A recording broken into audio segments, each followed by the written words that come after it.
The cathedral bells had barely stopped ringing when Adrian Blackthorne disappeared into the garden. Evelyn watched from the ballroom window as her husband, married less than 3 hours, slipped between the hedges like a thief escaping his own celebration. She stood there in her wedding gown, champagne untouched in her hand, surrounded by 200 guests who kept congratulating her on a marriage that had already become a lie. The moonlight caught his silhouette as he reached the fountain. Then a second shadow emerged from the darkness. A woman. And when that woman turned her face toward the light, Evelyn felt her entire world collapse into a single, unbearable truth, because she knew that face better than her own. What happens when this person you trust most becomes the weapon that destroys you? Stay with me. This story doesn't end where you think it does. But. The morning after her wedding, Evelyn woke up alone. She opened her eyes to find the other side of the bed untouched, the silk sheets still perfectly arranged as the palace staff had left them the night before. Sunlight poured through the tall windows of the ducal chamber, illuminating the room in shades of gold that felt obscene given the circumstances. She lay there for several minutes, staring at the intricate plasterwork on the ceiling, trying to determine whether the previous night had actually happened or if her mind had conjured it as some kind of elaborate nightmare. But the image wouldn't leave her. Adrian's hand on Vivian's waist, Vivian's head tilted back, laughing at something he whispered, the way they moved together with the practiced ease of people who had done this 1,000 times before. Her sister. Her own goddamn sister. Evelyn sat up slowly, her wedding dress still draped over the chair where she'd left it after stumbling back to the room sometime past midnight. She had stood in that garden for nearly 20 minutes, hidden behind the rose arbor, watching them. At one point, she'd almost walked out there, almost confronted them right then and let the whole charade explode in real time. But something stopped her. Some survival instinct she didn't know she possessed. Instead, she'd returned to the ballroom, smiled, danced with foreign dignitaries, accepted congratulations from ministers who told her how fortunate she was to marry the most powerful duke in the kingdom. And when Adrian finally reappeared an hour later, she'd looked him directly in the eye and asked where he'd been. He'd lied without hesitation, said he needed air, said the crowd was suffocating. She'd nodded, kissed his cheek. Let him lead her back onto the dance floor while Vivian watched from across the room with an expression Evelyn now understood wasn't sisterly pride. It was guilt, or maybe pity. She wasn't sure which was worse. A knock at the door pulled her from the memory. "Come in," she said, her voice steadier than she felt. A young maid entered, curtsying quickly before approaching the bed. "Your Grace, the Duke has requested that you join him for breakfast in the South Pavilion. He asked me to inform you he has several matters of estate business to discuss." "Of course he does," Evelyn muttered. The maid hesitated. "Pardon, Your Grace?" Evelyn forced a smile. "Nothing. Tell him I'll be down shortly." The girl left, and Evelyn stood, moving to the mirror.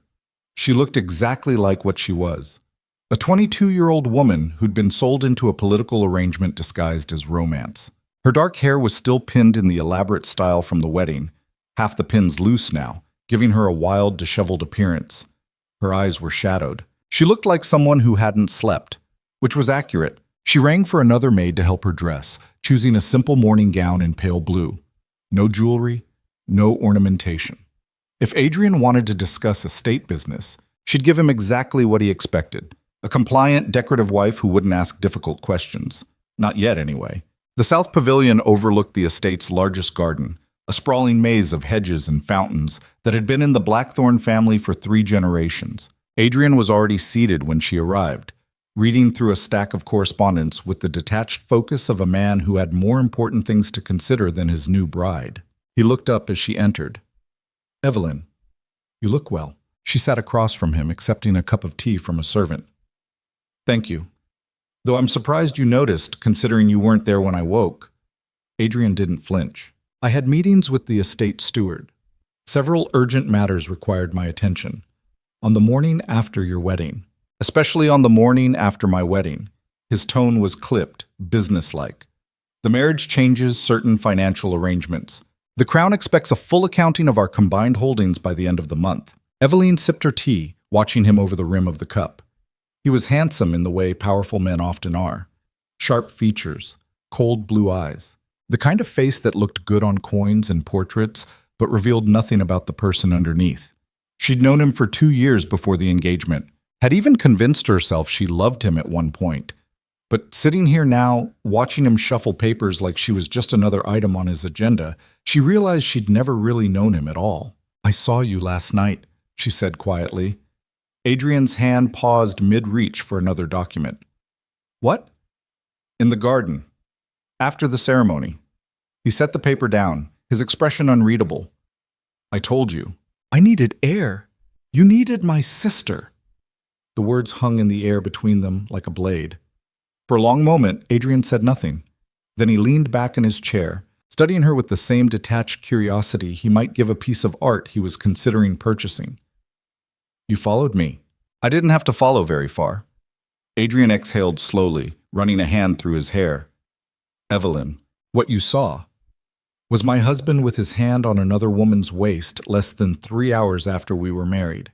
She set her teacup down with more force than necessary. "And not just any woman. Vivian, it's not what you think." "Then what is it, Adrian?" Because from where I was standing, it looked pretty goddamn clear. He stood abruptly, pacing to the window. "Your sister and I have known each other for a long time. We're friends. That's all. Friends don't disappear into gardens together at midnight." "You're being hysterical." The word hit her like a slap. Evelyn stood as well, her hands trembling. Don't you dare make this about me overreacting. I know what I saw." Adrian turned to face her, and for the first time she saw something crack in his carefully controlled demeanor. Anger. Real anger. "You want the truth? Fine. Vivian and I were involved, years ago, before the engagement, before any of this. But it ended. It's over." "Then why were you with her last night? Because she asked to see me? Because she was upset about the wedding?" "Because I'm not a monster, Evelyn. I wasn't going to ignore her." Eveline laughed, a bitter sound that surprised even her. "You weren't going to ignore her, but ignoring your actual wife on your wedding night, that was perfectly acceptable?" Adrian's jaw tightened. "I'm trying to be honest with you." "No, you're trying to manage me. There's a difference." He stepped closer, his voice dropping. "What do you want me to say? That I made a mistake? Fine. I made a mistake, but this marriage was never about love, Evelyn. You knew that going in. Your father needed my title. I needed your family's connections to the crown. That was the arrangement." She felt something inside her go very still. "So that's it. I'm just a transaction. You're the Duchess of Blackthorn. That's not nothing. It's nothing if my husband is in love with someone else." Adrian looked away. "I'm not in love with Vivian. Then why can't you look at me when you say that?" He didn't answer. Evelyn turned and walked toward the door, her hands shaking so badly she had to clench them into fists to hide it. "I'm going back to my room. When you're ready to have an actual conversation instead of feeding me lies, you know where to find me." She left before he could respond, moving through the corridors of the estate with her head high, refusing to let anyone see the cracks forming underneath. Servants bowed as she passed. She ignored them. By the time she reached her chambers, the trembling had spread through her entire body. She locked the door behind her and sank onto the bed, pressing her hands against her face. This was her life now. Married to a man who loved her sister. Trapped in a house that would never be a home. Expected to smile and play the part of the dutiful duchess, while her husband carried on an affair right under her nose. But as she sat there, something began to shift inside her. The shock was fading.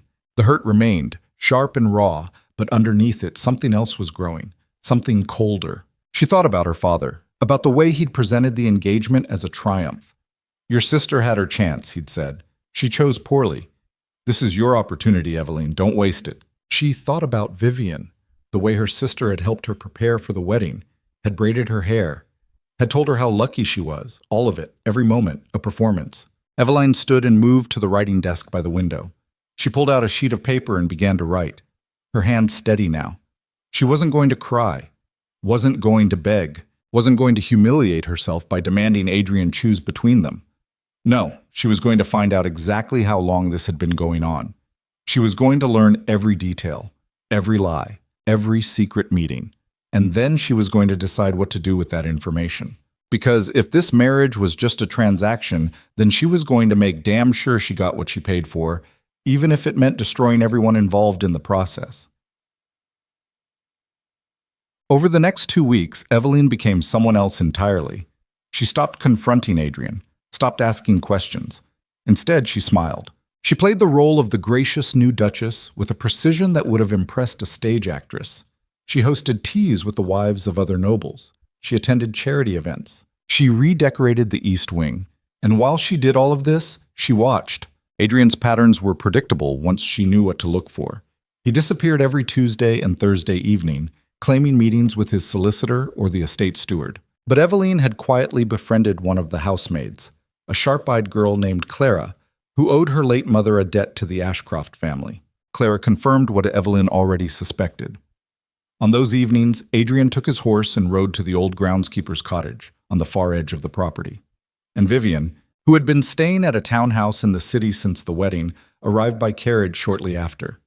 They were still seeing each other, still meeting in secret, still carrying on as if the marriage meant nothing. Eveline had expected anger when she learned this, but what she felt instead was clarity. This wasn't a mistake. It wasn't a moment of weakness. It was deliberate, ongoing. A betrayal that had been built into the foundation of her marriage from the very beginning. She sat in the library one afternoon, reviewing the estate's financial records. Adrian had granted her access to them as part of her new role, probably assuming she'd be too bored or too stupid to actually read them. But Eveline had always been good with numbers. Her father had insisted she learn accounting, saying a noblewoman needed to understand money if she wanted to survive the aristocracy. She was glad for that training now, because as she read through the ledgers, she began to notice something interesting. Adrian's wealth wasn't as secure as everyone believed. He'd made several risky investments over the past 2 years, most of which had failed. The estate was still profitable, but the margins were tighter than they should be. He needed the Ashcroft family's connections to the crown not just for political power, but for financial survival, which meant he needed her. She leaned back in her chair, tapping her fingers against the mahogany desk. If she walked away from this marriage, Adrian would lose access to her family's influence. The crown wouldn't support a duke whose wife had publicly left him. His investments would collapse. His reputation would shatter. But if she stayed and played this correctly, she could turn the situation to her advantage. The door to the library opened, and Vivian walked in. Eveline looked up, keeping her expression neutral. "Sister, I didn't know you were visiting today." Vivian smiled, but it didn't reach her eyes. "I thought I'd stop by. See how you're settling in. How thoughtful." Vivian moved to the window, her hands clasped behind her back. She was wearing a deep green dress that Eveline recognized as one of Adrian's favorites. The realization made her stomach turn. "I wanted to talk to you," Vivian said quietly. "About Adrian." Eveline closed the ledger. "What about him? I know you saw us. That night, in the garden. So we're finally being honest." Vivian turned, her expression pained. "I never wanted to hurt you, Eveline. You have to believe that. And yet here we are. It's complicated." "No." Eveline stood, moving around the desk to face her sister. "It's actually very simple. You were in love with him. He was in love with you. But our father chose me instead. So you decided to keep seeing him anyway and just not tell me about it." Vivian's eyes filled with tears. "You don't understand. Adrian and I, we had something real. And then father ruined it. He forced Adrian to choose between his title and his heart. So Adrian chose his title. And you chose to help him lie to me." "I chose to survive," Vivian snapped, her voice breaking. "Do you know what it's like to watch the man you love marry someone else? To stand there at that wedding and smile while your entire world falls apart?" Eveline stepped closer, her voice low and cold. "Do you know what it's like to marry someone and then find out your own sister has been sleeping with him behind your back?" Vivian flinched. "You don't get to play the victim here," Eveline continued. "You made your choices. Both of you did. And now I'm making mine." "What does that mean?" "It means I'm not leaving. I'm not divorcing him. I'm not giving you what you want." Vivian stared at her. "Eveline, please. I'm staying. I'm going to be the perfect Duchess. And you're going to watch as I take everything you thought you'd have." The color drained from Vivian's face. "You can't be serious. Try me." Vivian shook her head, backing toward the door. "You've changed." Eveline smiled, and it was the coldest expression she'd ever worn. "No, Vivian. I just stopped pretending." Her sister left without another word, and Eveline returned to the desk, her hands perfectly steady now. She wasn't the naive girl who'd walked into that cathedral 2 weeks ago. That girl had died the moment she saw Adrian's hand on Vivian's waist. What remained was someone sharper, someone colder, someone who knew exactly how to survive in a world built on lies. 3 months passed. Evelyn played her role flawlessly. She attended every social event Adrian required of her. She charmed foreign diplomats. She cultivated relationships with the wives of ministers and military commanders. And slowly, carefully, she began to build her own network of influence separate from her husband's. She also started keeping records. Every time Adrian disappeared, she noted the date and time. Every letter Vivian sent to the estate, she made copies before the servants delivered them. Every conversation she overheard between Adrian and his steward, she memorized and transcribed later. She was building a case, not for divorce, not for public scandal. Not yet. She needed more. Needed something so damning that when she finally struck, there would be no recovery. The opportunity came in late autumn. Adrian was hosting a dinner for several members of the royal cabinet, including Lord Chancellor Hewitt, a man whose support could make or break political careers. Evelyn had spent weeks preparing for this event, ensuring every detail was perfect. The dinner itself went smoothly. The food was excellent. The wine flowed freely. And by the time dessert was served, the Chancellor was laughing at Adrian's jokes and discussing potential appointments in the new year. But as the evening wound down and the guests began to leave, Evelyn noticed something. Adrian had disappeared again. She excused herself from the remaining guests and moved through the house, following the path she'd memorized over the past months, down the east corridor, through the servants' passage, out to the gardens. And there, near the same fountain where she'd first seen them, Adrian and Vivian stood together in the moonlight. But this time, Evelyn didn't hide. She walked directly toward them, her footsteps loud on the gravel path. They broke apart as she approached, Vivian's face going pale. Adrian turned, his expression shifting from shock to carefully controlled neutrality. "Evelyn, I thought you were seeing the guests out." "I was, but then I noticed my husband had vanished." Again, she looked at Vivian, and my sister appeared to have the same idea about visiting tonight. "This isn't what it looks like," Vivian said quickly. Evelyn laughed. "Do you know how many times I've heard that line? From both of you?" Adrian stepped forward. "Evelyn, we need to talk about this." "No, we really don't." She crossed her arms. "Because here's what's going to happen. You're going to go back inside. You're going to finish entertaining the Chancellor. And you're going to pretend everything is fine. And if I don't, then I'm going to walk into that dining room and tell Lord Hewitt exactly what kind of man he's considering for a cabinet position." Adrian's jaw tightened. "You wouldn't. Try me." For a long moment, they stared at each other. Then Adrian turned and walked back toward the house without another word. Vivian remained, her eyes filled with tears. "Evelyn, please, you have to understand." "I understand perfectly." Evelyn's voice was quiet now, almost gentle. "You're in love with a man who chose power over you, and instead of moving on, you decided to settle for being his secret, his second choice. That's not fair." "None of this is fair, Vivian, but you made your decision, and I've made mine." "Which is what?" Evelyn smiled. "You'll find out soon enough." She turned and walked back toward the house, leaving her sister standing alone in the garden. The game had changed. She wasn't just surviving anymore. She was winning. Winter arrived, and with it came the kingdom's most important social event of the year, the Winter Masquerade Ball. Held at the royal palace, the ball was attended by every significant noble family in the realm. It was a night of politics disguised as celebration, where alliances were formed and reputations were made or destroyed. Evelyn spent weeks preparing. She commissioned a gown from the kingdom's most exclusive dressmaker, midnight blue silk with silver embroidery that caught the light like stars. A mask shaped like a swan, elegant and sharp. But more importantly, she finalized her plan. She'd spent months collecting evidence.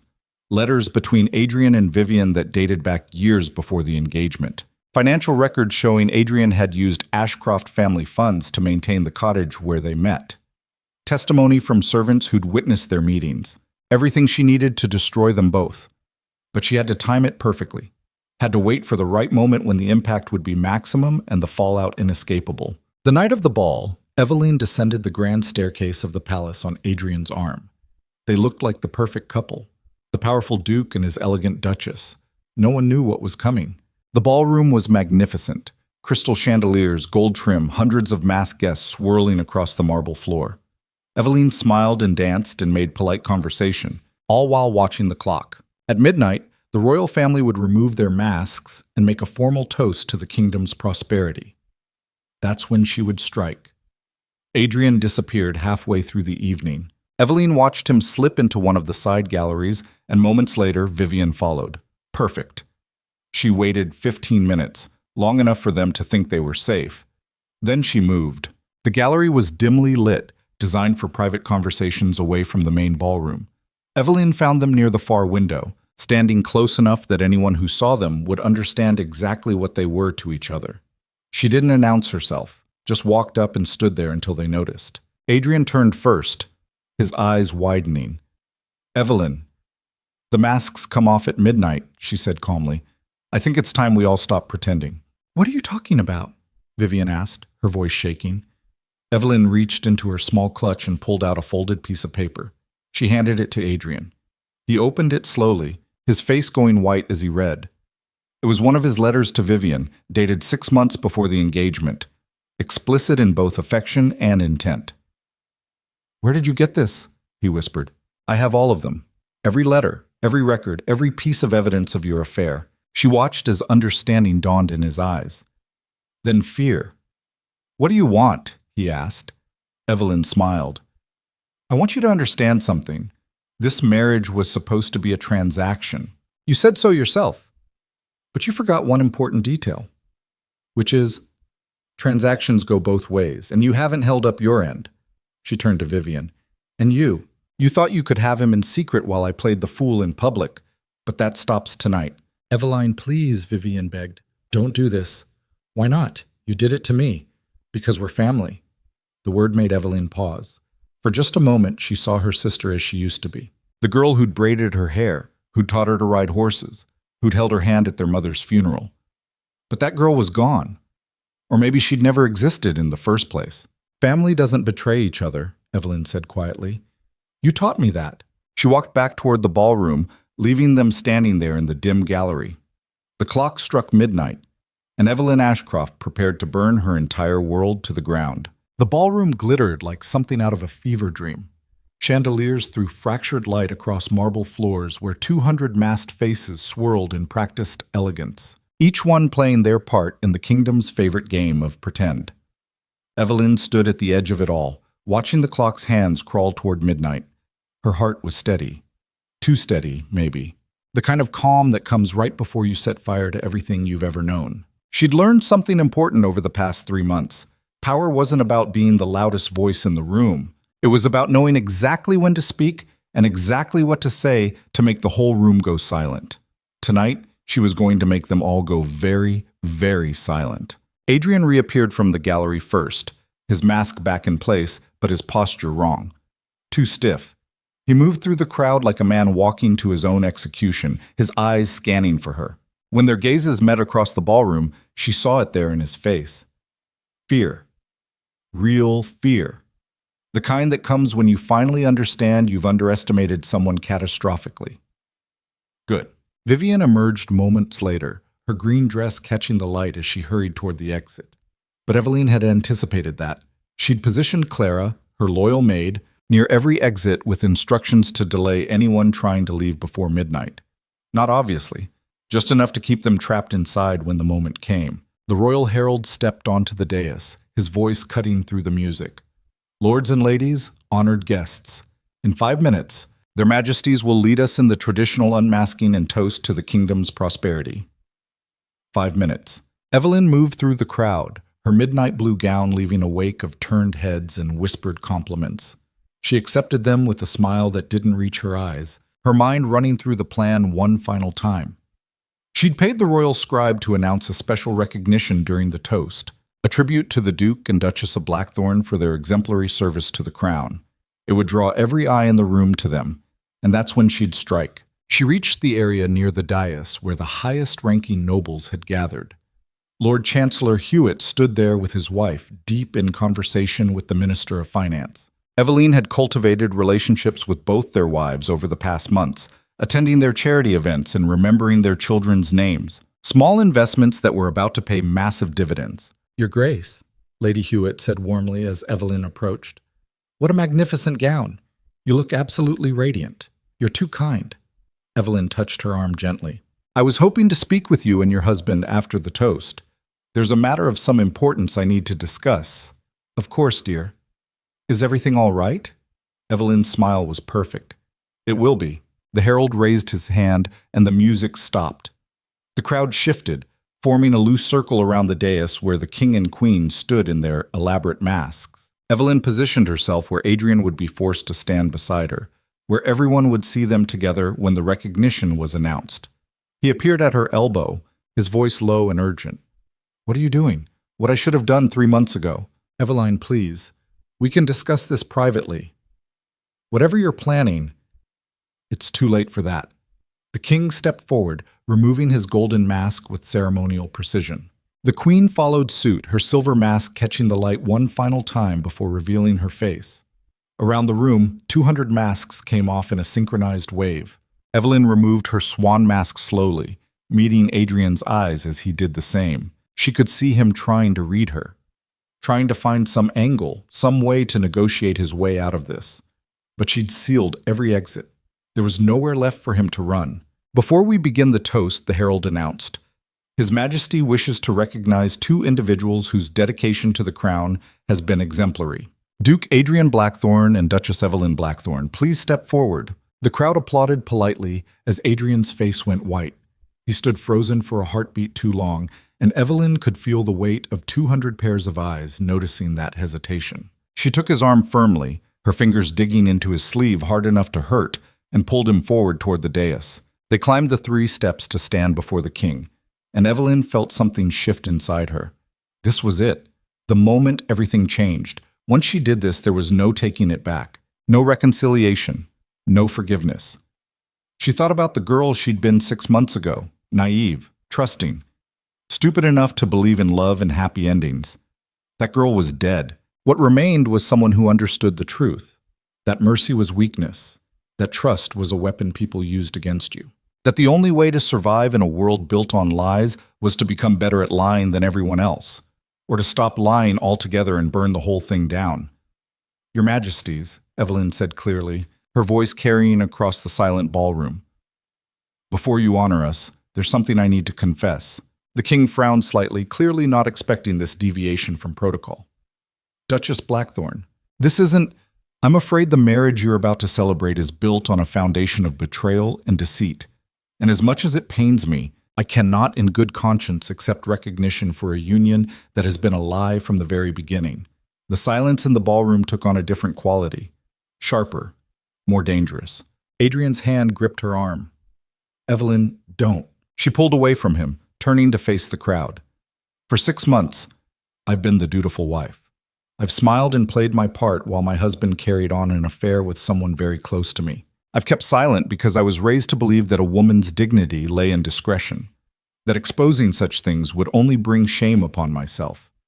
Gasps rippled through the audience. The Queen's expression had gone rigid. But I've realized something, Evelyn continued. The shame doesn't belong to me. I'm not the one who made vows and broke them before the altar was even cold. I'm not the one who used a sacred ceremony as cover for ongoing deception.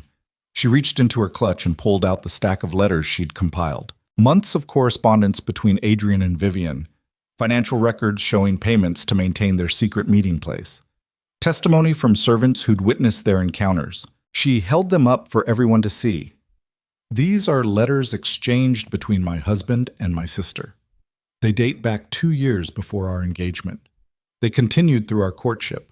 They continued through our wedding. They continue still. The ballroom erupted, voices overlapping in shock and outrage.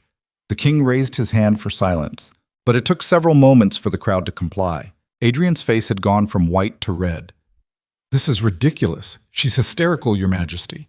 These are fabrications. Then you won't mind if we read them aloud. Eveline handed the first letter to Lord Chancellor Hewitt, who'd moved closer to the dais. She'd chosen that letter specifically. It was explicit in its affection, dated 3 months before the engagement, and signed in Adrian's own hand. The Chancellor read it silently first, his expression darkening with each line. Then he looked at Adrian with something close to disgust. Is this your handwriting, Duke Blackthorne? Adrian's jaw worked soundlessly. This is being taken out of context. Context, Evelyn said softly. doesn't change the facts. You loved my sister. You were forced to marry me for political reasons. So you decided to have both of us and simply lie about it. Where is Lady Vivian? The Queen asked sharply. If these allegations involve her, she should be present to defend herself. Evelyn had anticipated this too. She's in the North Gallery. She tried to leave when she realized what was about to happen, but I took the liberty of having the exits monitored. The Queen gestured to one of the royal guards, who departed immediately.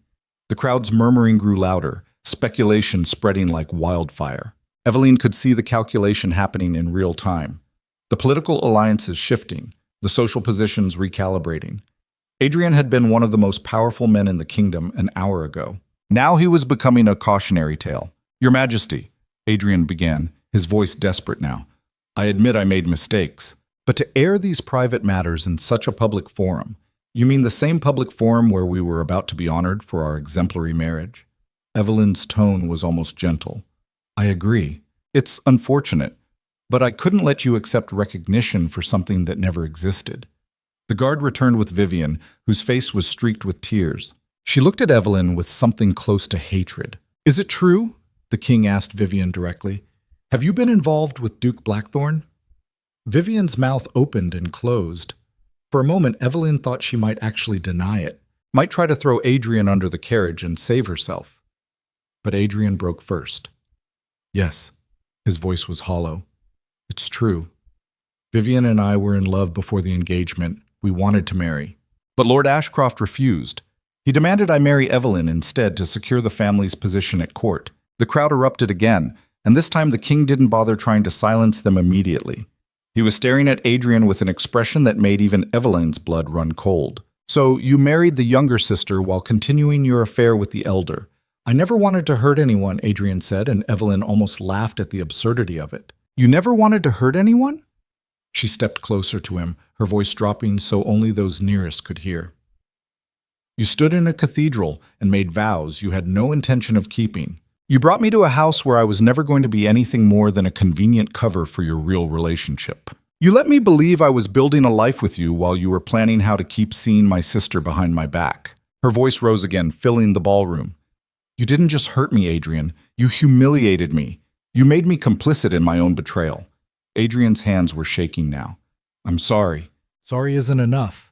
Evelyn turned to the king. Your Majesty, I formally request an annulment of this marriage on the grounds of fraud and infidelity. Duke Blackthorn entered into this union under false pretenses and has failed to honor any of the vows he made. The king looked at the queen, some silent communication passing between them. Then he nodded slowly. The annulment will be granted. Duke Blackthorn, you will surrender all access to Ashcroft family resources and political connections effective immediately. Your title remains, but your position at court is suspended pending further investigation into whether any crown funds were misappropriated in the course of this affair. Adrian looked like he'd been struck. Your Majesty, please, the matter is closed. The king's tone left no room for argument. He turned to Vivian, who was still standing there looking like she wanted to disappear into the floor. Lady Vivian Ashcroft, you will answer for your role in this deception to your own family. I leave that judgment to Lord Ashcroft, their father. Evelyn almost felt sorry for Vivian then. Almost. Because she knew exactly how their father would react to learning his eldest daughter had sabotaged the family's most important political alliance in generations. The king gestured to his guards. Escort Duke Blackthorn and Lady Vivian from the palace. They are not welcome at any royal function until this matter is resolved. As the guards moved forward, Adrian turned to Evelyn one last time. His eyes were empty now, defeated. Was it worth it? He asked quietly. Destroying everything like this? Evelyn met his gaze without flinching. You destroyed it first. I just made sure everyone knew. He was led away, and Vivian followed, her sobs echoing across the marble floor. The crowd parted for them like they were contagious, faces that had been friendly hours ago now cold and judgmental. Evelyn stood alone on the dais, 200 pairs of eyes on her, and waited for the condemnation she knew was coming. But it didn't come.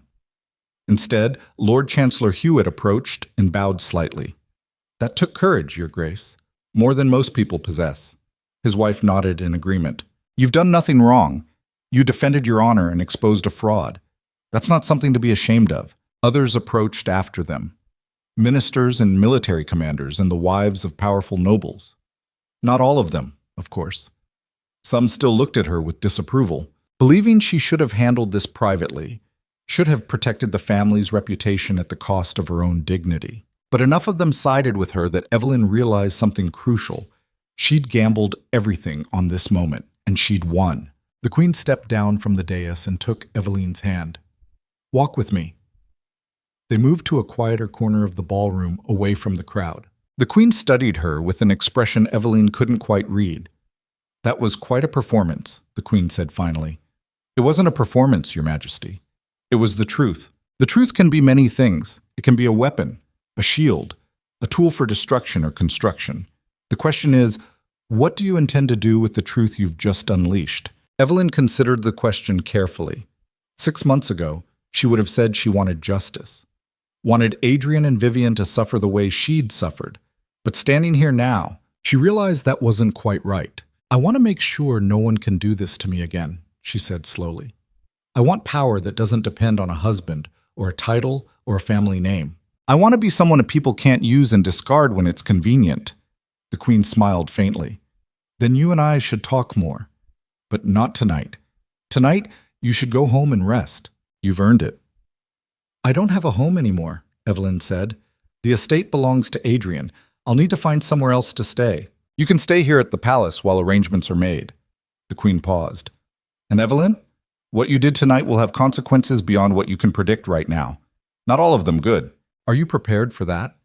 Evelyn thought about her sister's tear-streaked face, about Adrian's hollow eyes, about the way the crowd had parted for them like they carried plague. She thought about this girl she'd been and the woman she'd become. "Yes," she said, "I'm prepared." The Queen nodded and swept away, leaving Evelyn alone in the corner.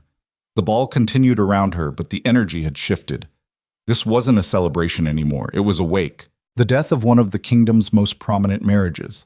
The beginning of a scandal that would be talked about for years. Evelyn watched it all with the detached calm of someone who'd already burned everything they had to lose. She'd started this evening as a duchess trapped in a fraudulent marriage. She was ending it as something else entirely. Barsamk.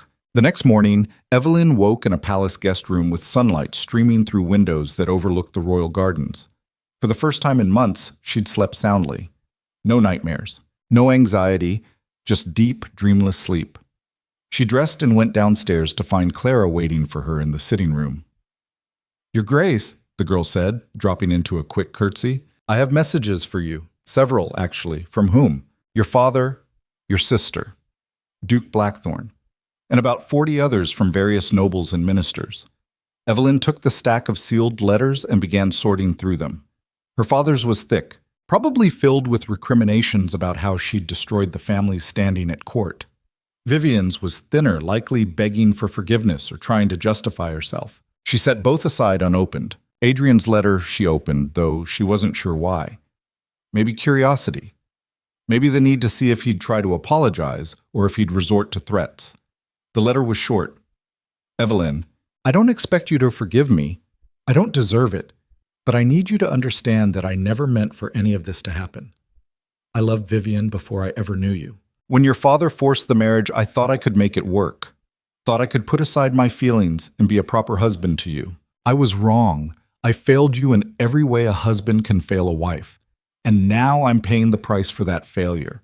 But you should know that Vivian is paying too. Your father has disowned her. She has nowhere to go, no money, no prospects. I'm writing to ask if you might find it in your heart to show her mercy. Not for my sake, for hers." Adrian Evelyn read the letter twice, then held it over a candle flame and watched it burn. Mercy was what weak people asked for when they ran out of other options. She'd learned that lesson well. She moved to the writing desk and began composing responses to the messages that actually mattered. The Lord Chancellor had invited her to lunch to discuss potential opportunities for her to serve on the Royal Charity Commission. The Minister of Finance's wife wanted to introduce her to a prominent banker who was looking for someone to manage a new investment fund. These were the kinds of opportunities that had never been available to her as merely the Duke's wife. But as the woman who'd exposed a major scandal and survived it, suddenly doors were opening. She wrote her acceptances carefully, making sure to strike the right tone. Gracious, but not desperate. Interested, but not overeager. Clara appeared in the doorway. Your Grace? Your sister is here. She's asking to see you. Evelyn set down her pen. Send her in. Vivian entered looking like she'd aged 5 years overnight. Her dress was rumpled, her hair barely contained. She'd been crying, that much was obvious. Evelyn, she said, her voice breaking, please, I need to talk to you. So talk.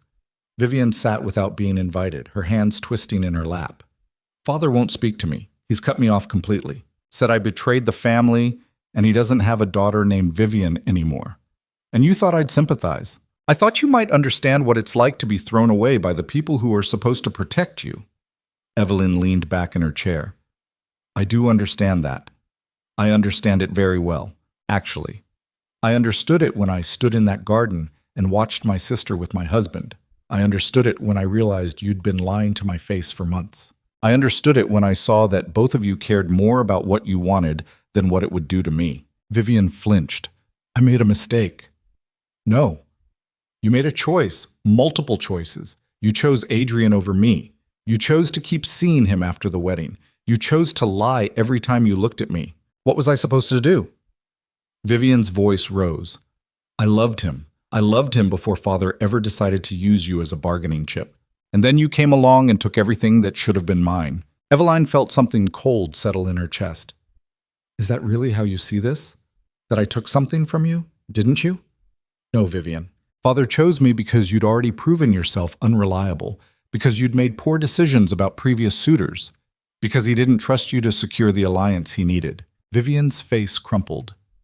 So this is my punishment, living in poverty, being shunned by society, all because I fell in love with the wrong person. Eveline stood and moved to the window. She could see gardeners working in the palace grounds, trimming hedges into perfect geometric shapes, controlling nature, making it conform to human will. That's what she'd done in a way, taken a chaotic situation and forced it into a shape she could control. I received a letter from Adrian this morning, she said without turning around. He asked me to help you, to show you mercy. And will you? Evelyn turned to face her sister. Why should I? Because we're family. The same argument Vivian had used in the gallery last night, as if that word meant anything after what they'd done. Family is supposed to mean loyalty, Evelyn said. Support, trust. You destroyed all of that, and now you want me to rebuild it so you can have somewhere to live? Vivian stood, desperation clear in her eyes. What else am I supposed to do? I have nothing. No money, no reputation, no future. You have exactly what you chose. You wanted Adrian badly enough to betray me. Well, congratulations. He's yours now. What are you talking about? Eveline smiled, and it was the same cold expression she'd worn when she'd destroyed them in front of the entire court. I'm going to give you what you always wanted. I'm going to make Father reinstate your position in the family. I'm going to provide you with a dowry. And I'm going to convince the royal family that the only way to salvage any dignity from this mess is for you and Adrian to marry. Vivian stared at her. Why would you do that? Because the revenge isn't destroying you. It's giving you exactly what you thought you wanted and making you live with it. I don't understand. Evelyn moved closer, her voice dropping. Right now, you're in love. You think that if you could just be together openly, everything would be perfect. But I'm going to make that happen. I'm going to force you into the marriage you claimed you wanted.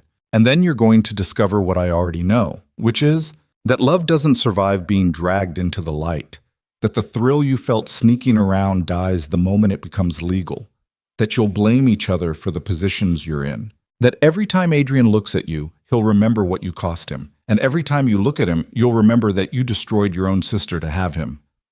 You're wrong, Vivian whispered. We love each other. Then prove it. Marry him. Build a life together. Be happy. Eveline turned back to the window, dismissing her. But do it knowing that I gave you this gift, that I could have destroyed you both completely and chose instead to give you what you claimed you wanted most. And when it all falls apart, when you're sitting in that estate wondering how something that felt so right turned into a prison, remember that I told you this would happen? Vivian stood there for a long moment, then fled the room without another word. Eveline watched her go and felt nothing. No satisfaction, no anger, just a cold certainty that she'd made the right choice. Because Adrian and Vivian would marry. They'd have their grand romance, and it would curdle into resentment and regret faster than either of them could imagine. That was a punishment that would last far longer than any public humiliation. 3 weeks later, Evelyn sat in Lord Chancellor Hewitt's office, reviewing the terms of her new position on the Royal Charity Commission. It wasn't a glamorous role, but it was independent. It came with a salary. Most importantly, it gave her access to the kinds of networks and relationships that could build real power. The annulment had been finalized that morning. She was no longer the Duchess of Blackthorn, just Eveline Ashcroft again, except that wasn't quite right either. Because the Eveline Ashcroft who'd walked into that cathedral 6 months ago didn't exist anymore. "Your Grace, my apologies, Lady Ashcroft," the Chancellor said, catching himself. "The King has approved your appointment. You'll begin next month." "Thank you, Lord Chancellor." He studied her across the desk. "I have to say, you've handled this entire situation with remarkable grace. Most people would have fallen apart. Most people haven't had to learn what I've learned. Which is that you can't rely on anyone to protect you. You have to protect yourself." The Chancellor nodded slowly. "A hard lesson, but a necessary one, I'm afraid, especially for women in your position." There was a knock at the door, and Clara appeared. "My lady, Duke Blackthorn is here. He says it's urgent." Eveline's first instinct was to refuse to see him, but curiosity won out. "Send him in." Adrian entered looking worse than she'd ever seen him. His clothes were disheveled, he hadn't shaved, his eyes were red-rimmed from lack of sleep. "Evelyn," he said, then seemed to realize the Chancellor was still there. "My lord, could I have a moment alone with Lady Ashcroft?" The Chancellor looked at Evelyn, who nodded. He departed, closing the door behind him. "What do you want, Adrian?" "I need you to reconsider the marriage to Vivian. She doesn't want to go through with it. But you do?" Adrian sank into a chair without being invited. "I don't know what I want anymore. Everything is falling apart. The estate is losing money. My investments have collapsed. The royal family won't see me.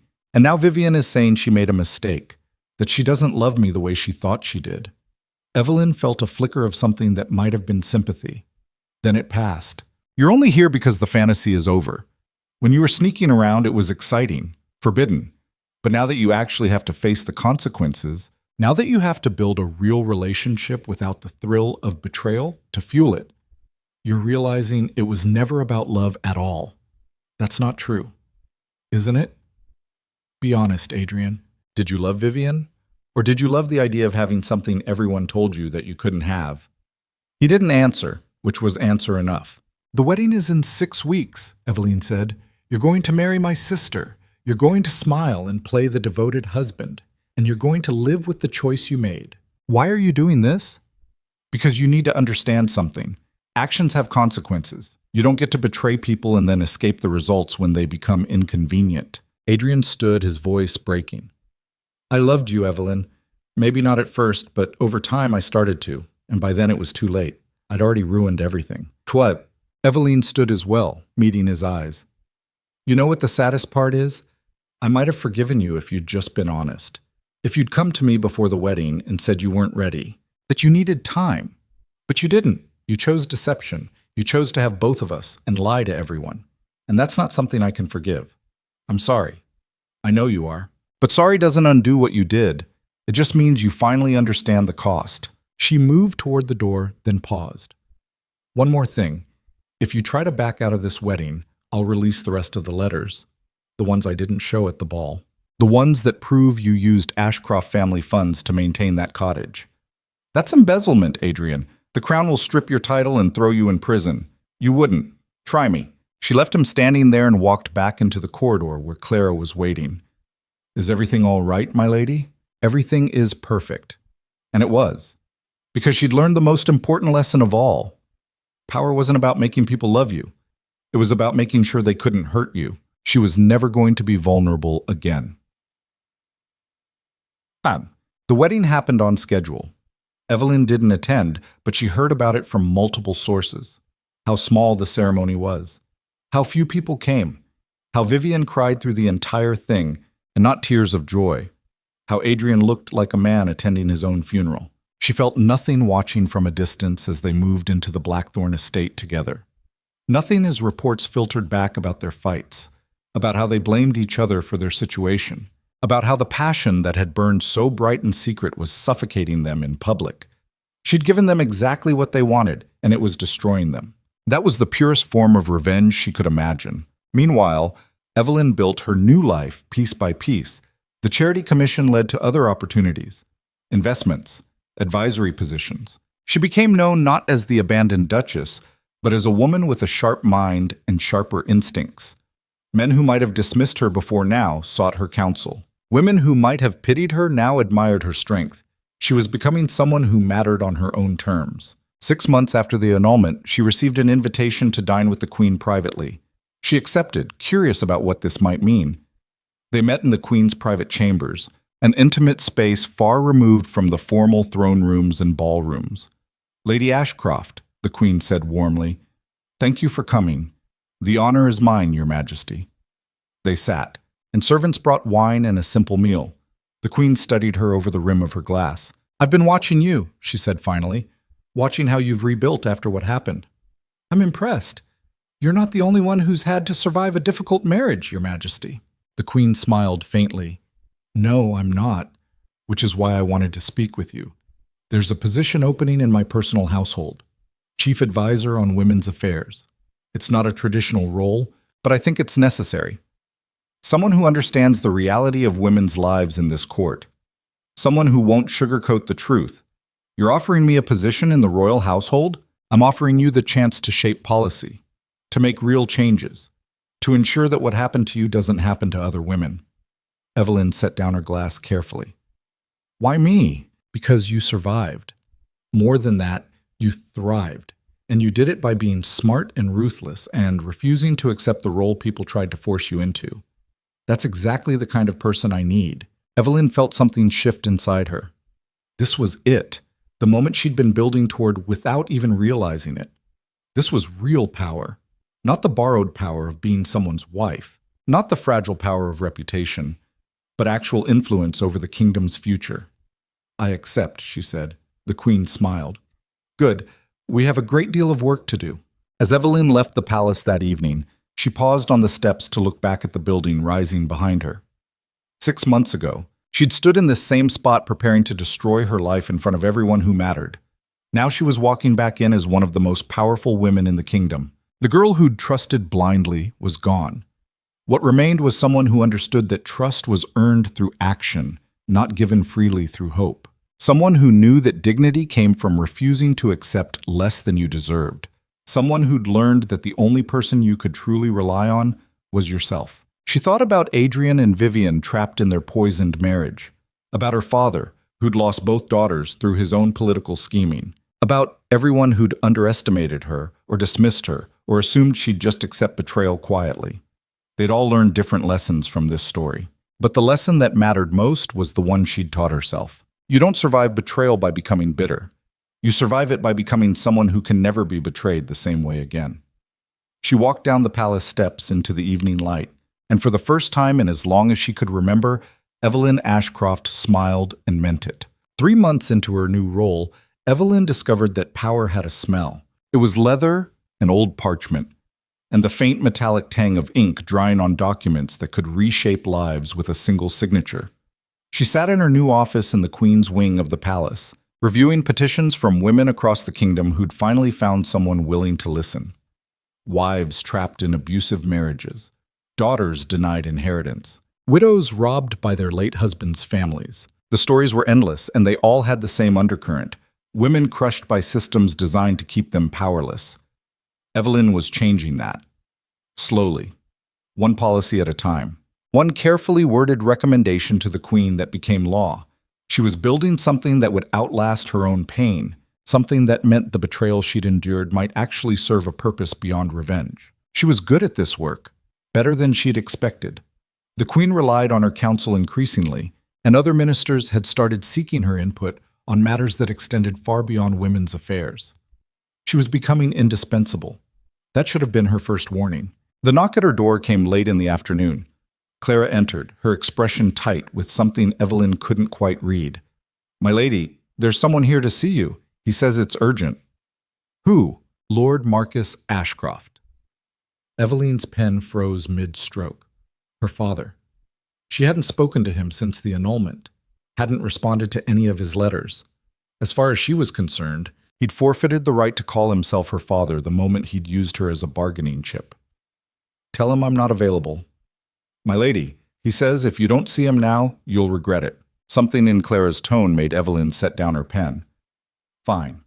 Send him in. Her father entered looking older than she remembered. His hair had gone completely gray. His face was drawn, but his eyes still held that calculating sharpness she'd grown up fearing. Evelyn, he said, you look well. What do you want, father? He closed the door behind him and moved to the chair across from her desk without being invited. I want to talk about your sister. There's nothing to discuss. I think there is. He leaned forward, his voice dropping. Vivian is pregnant. The words hit Evelyn like a physical blow. She kept her face neutral, but inside something twisted. Pregnant. With Adrian's child. The fantasy made real in the most permanent way possible. Congratulations to them both, she said flatly.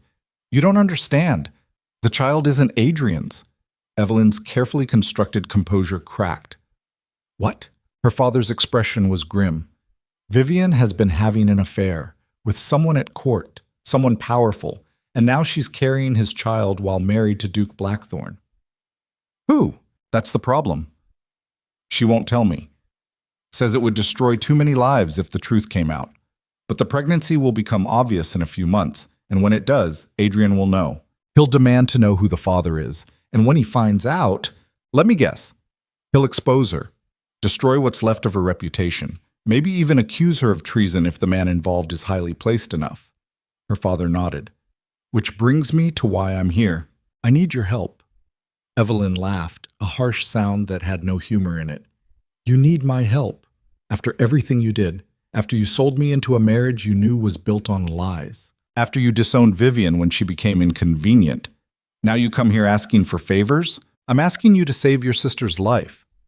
The words hung in the air between them. If this becomes public, her father continued, if Adrian goes to the king with proof of infidelity, she'll be ruined, worse than ruined. Depending on who the father is, she could be executed for adultery with a member of the royal household. Evelyn felt something cold settle in her stomach. The royal household. You think she's been sleeping with someone close to the king? I know she has. I've had her followed. She's been meeting someone in the East Tower. Someone with access to the highest levels of court. Who? Her father met her eyes. I don't know, but I think you can find out. You have access now. Connections. The Queen trusts you. If you investigate quietly, you can discover the truth before Adrian does. And maybe, just maybe, you can find a way to protect your sister. Why would I do that? Why would I protect the woman who betrayed me? Because she's still your sister. Her father's voice cracked slightly, because despite everything, she doesn't deserve to die for loving the wrong person. Evelyn stood and moved to the window. Below, the palace courtyard was busy with servants and courtiers moving about their daily business, all of them playing their parts in the endless performance of power. She thought about Vivian crying at her wedding, about Adrian's hollow eyes, about the poisoned marriage she'd forced them into as punishment. She'd wanted them to suffer, wanted them to understand what they'd cost her. But death? That was something else entirely. I'll look into it, she said finally, but not for you, and not for Vivian, for whoever this child is. An innocent caught in the middle of other people's choices. Her father stood. Thank you. Don't thank me yet. If I find out who the father is and decide the information is more valuable than Vivian's life, I'll use it however serves me best. Her father's expression hardened. You've changed. You made me change. You and Adrian and Vivian. You all taught me that mercy is weakness, that trust gets you destroyed. Don't be surprised when I apply those lessons. He left without another word, and Evelyn returned to her desk. But she couldn't focus on the petitions anymore. Her mind was racing through possibilities. Who at court would risk everything to sleep with Vivian? Who was powerful enough that exposing the affair could cause real political damage? She needed to investigate carefully. One wrong move, and she could destroy her own position at court. But more than that, she needed to understand why this bothered her so much. Vivian had betrayed her, had helped Adrian lie to her face for months, had destroyed what little trust Evelyn had left in family. So why did the thought of Vivian facing execution make her feel sick? Maybe because revenge had never been about wanting Vivian dead. It had been about wanting her to understand, to suffer the consequences of her choices the way Evelyn had suffered. But death removed this possibility of understanding. Death was just an ending. And Evelyn wasn't sure that's what she wanted anymore. She rang for Clara. I need you to find out everything you can about who my sister has been meeting.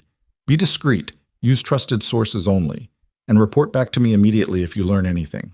Clara curtsied and departed, leaving Evelyn alone with her thoughts. She'd built her new life on the ruins of her old one, had transformed herself from a naive girl into someone capable of navigating the treacherous waters of court politics, had learned to use information as a weapon and trust as a tool, but now all of that was at risk, because if she helped Vivian, people would see it as weakness, would assume she was still tied to her sister emotionally, would use that perceived vulnerability against her. And if she didn't help, if she let Vivian face the consequences alone, she'd be complicit in whatever happened next. There was no good choice, only different types of damage. She was beginning to understand that this was what real power felt like, not the satisfaction of winning, but the weight of impossible decisions. The investigation took 2 weeks, and what Clara uncovered was worse than Evelyn had imagined. The man Vivian had been meeting was Lord Chancellor Hewitt, the same man who'd supported Evelyn after the scandal, who'd given her the opportunity to serve on the Charity Commission, who'd been instrumental in securing her position as the Queen's advisor. Evelyn sat in her office staring at Clara's report, feeling the floor drop out from under her. This wasn't just an affair. This was treason. The Lord Chancellor was married to a woman with close ties to the crown. His position gave him access to state secrets, and he'd been risking all of it to sleep with Vivian.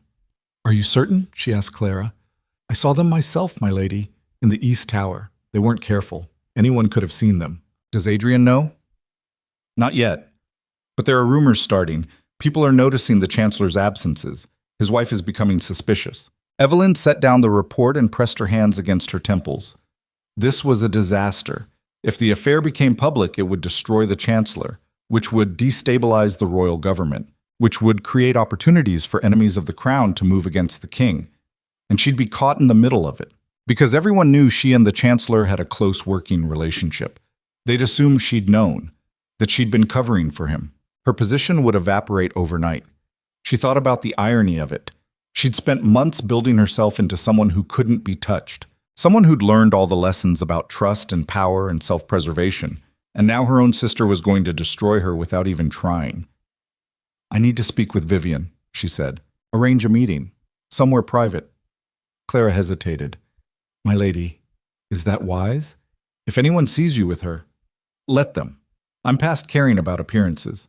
The meeting happened 2 days later in a small townhouse Evelyn had quietly purchased for situations requiring discretion. Vivian arrived looking worse than she had at her wedding, thinner, paler, her hand resting protectively over her still flat stomach. Evelyn, she said quietly, thank you for seeing me. Sit down. Vivian sat, and Evelyn studied her sister across the small table. She tried to find some trace of the girl she'd once trusted, once loved. But that person was gone. Or maybe she'd never existed. I know about the Chancellor, Evelyn said bluntly. Vivian's face went white. How? Doesn't matter how. What matters is that you're about to destroy both of our lives along with your own. I never meant for this to happen. That seems to be your pattern, doesn't it? Never meaning for things to happen while making choices that guarantee they will. Vivian's hands trembled. I was miserable. Adrian was cold, distant. He blamed me for everything we'd lost. And Marcus was kind. He listened. He made me feel like I mattered. So you decided to sleep with the Lord Chancellor, while you were already trapped in a marriage everyone knew about. While carrying on an affair that could be considered treason, I fell in love with him. You fell in love with Adrian too. Look how that turned out. Vivian flinched. You're right. I make terrible choices. I destroy everything I touch. Is that what you want to hear? What I want, Evelyn said coldly, is for you to understand what you've done. The Chancellor gave me my position, supported me when no one else would, and now I'm going to have to decide whether to protect him or protect myself. Because of you. I didn't know you two were close. Everyone knows we're close, which means when this explodes, they'll assume I was covering for both of you. My credibility will be gone. Everything I've built will collapse. Then help us. Vivian leaned forward desperately. You have influence now. You could convince the Queen to grant Marcus a quiet divorce. We could marry. The child would be legitimate. No one would have to know the truth. Evelyn stared at her sister in disbelief. You think I'm going to destroy my own position to save you? After everything you did to me? Please, I'm begging you. I know I don't deserve your help. But this baby, don't use the baby as leverage. You made your choices. Now you get to live with them. Vivian's eyes filled with tears. So that's it. You're going to let me die. I'm going to let you face the consequences of your own actions. There's a difference. Evelyn stood to leave, but Vivian's next words stopped her cold. I know what you did. Evelyn turned slowly. What? I know you didn't just expose Adrian and me out of wounded pride. Vivian's voice was shaking but determined. I know you planned the whole thing. That you cultivated relationships with the Chancellor and other ministers specifically to position yourself for what came after. That you used our affair as a weapon to launch your own career. Evelyn felt her pulse quicken. You're delusional. Am I? I've had time to think about it. About how perfectly everything worked out for you. How quickly you landed on your feet. How convenient it was that the Chancellor was there to catch you. The Chancellor supported me because I proved myself valuable. Not because of some conspiracy. Maybe. Or maybe you saw an opportunity and took it. Maybe you realized that exposing us would make you look strong and sympathetic. A victim who refused to stay victimized. The perfect story to build a political career on. Evelyn's hands clenched into fists. You're trying to make yourself feel better about what you did by pretending I'm just as calculating as you are. Aren't you? Vivian stood now, moving closer. Be honest, Evelyn. Did you ever really love Adrian? Or was he just a means to an end? A way to secure power through marriage first and then through divorce? Get out. You used us, just like Father used you, just like everyone uses everyone in this place. The only difference is you're better at it than I am. Get out. Vivian backed toward the door, but her expression was almost triumphant. I'll tell people, she said. I'll tell them you knew about Marcus and me, that you were protecting us as long as it served your purposes. And when it stopped serving you, you decided to throw us away. No one will believe you. You're a known liar and adulteress. Maybe, but it'll plant doubt. People will start asking questions, wondering if the perfect victim story was a little too perfect. She left, and Evelyn stood alone in the empty room, her heart pounding. Because Vivian was right. Not about everything. Evelyn had genuinely loved Adrian at first, had been genuinely devastated by the betrayal. But she'd also recognized the opportunity it presented, had understood that she could transform that pain into power if she played it correctly, had cultivated relationships specifically because she knew they'd be useful when the scandal broke. She'd told herself it was survival, self-preservation, smart strategy. But standing here now, she had to confront an uncomfortable truth. She'd become exactly what she'd accused everyone else of being, someone who used people, who manipulated situations to her advantage, who'd learned to bury compassion under layers of calculated self-interest. She'd survived by becoming colder, harder, more ruthless. And now that ruthlessness was about to cost her everything. Because if Vivian started spreading rumors about Evelyn knowing about the affair, it wouldn't matter if they were true. The doubt alone would be enough. People would start questioning her motives, her integrity, whether anything she'd done had been genuine. And her enemies at court, the ones who'd been waiting for her to make a mistake, would pounce. She'd spent months building a position of power, and her sister was about to tear it down with a few well-placed lies. The irony was almost beautiful. Evelyn returned to the palace in a state of cold fury. She'd spent the walk back analyzing her options, and they were all terrible. If she exposed the Chancellor's affair to protect herself, she'd lose her most powerful ally and confirm Vivian's accusations that she only helped people when it benefited her. If she stayed silent and let the affair be discovered naturally, she'd be accused of covering it up. If she tried to help Vivian and the Chancellor, she'd destroy her own credibility by appearing weak and sentimental. There was no clean solution, only different flavors of destruction. She was halfway to her office when Clara appeared, her face pale. "My lady, you need to come with me. Now." "What's wrong?" "It's Duke Blackthorne. He's here. He's demanding an audience with the Queen. He says he has proof of treason involving the Lord Chancellor." Evelyn's blood turned to ice. "He knows." Clara nodded. He's been investigating his wife's movements. He found out about the Chancellor, and now he's going public. Where is he? In the throne room. The Queen is hearing his petition now. Evelyn ran through corridors and across courtyards until she reached the massive doors of the throne room. Guards moved to stop her, but she pushed past them, her position giving her the authority to interrupt even royal proceedings in matters of urgency. The scene inside was chaos barely contained by protocol. Adrian stood before the throne, documents in hand, his voice carrying across the marble floor. Your Majesty, I have evidence that Lord Chancellor Hewitt has been conducting an illicit affair with my wife, an affair that has resulted in pregnancy, an affair that constitutes both adultery and a breach of his sacred duty to the crown. The Queen sat rigid on her throne, her expression unreadable. The courtiers lining the walls were silent, but Evelyn could feel the hunger in their attention. This was the scandal they'd all been waiting for. Adrian continued, holding up letters and documents. These prove that the Chancellor has been meeting Lady Vivian regularly for months, that he used Crown resources to secure private meeting places, that he betrayed not only his wife, but his oaths to your Majesty. Evelyn pushed through the crowd until she stood at the front. Adrian's eyes found hers, and for a moment she saw something that looked almost like regret. Then his expression hardened. Furthermore, Your Majesty, I have reason to believe that Lady Evelyn Ashcroft was aware of this affair and chose not to report it. The accusation hit like a thunderclap. Every eye in the room turned to Evelyn. That's a lie, she said clearly. Is it? Adrian moved toward her. You've been investigating your sister's activities for weeks. Don't deny it. I have servants who saw your maid asking questions, making inquiries. You knew what Vivian was doing. I was investigating, Evelyn admitted, but I only discovered the truth 2 days ago. I was determining how to handle the situation responsibly before what? Before deciding whether to protect your ally? The man who gave you your position at court? The Queen rose from her throne, her voice cutting through the rising murmur of the crowd. Enough. Lord Blackthorne, you will present your evidence to the royal magistrate for review. Lady Ashcroft, you will submit to questioning about what you knew and when you knew it. Lord Chancellor Hewitt will be placed under house arrest pending investigation. She swept from the room and guards immediately moved to escort Hewitt away.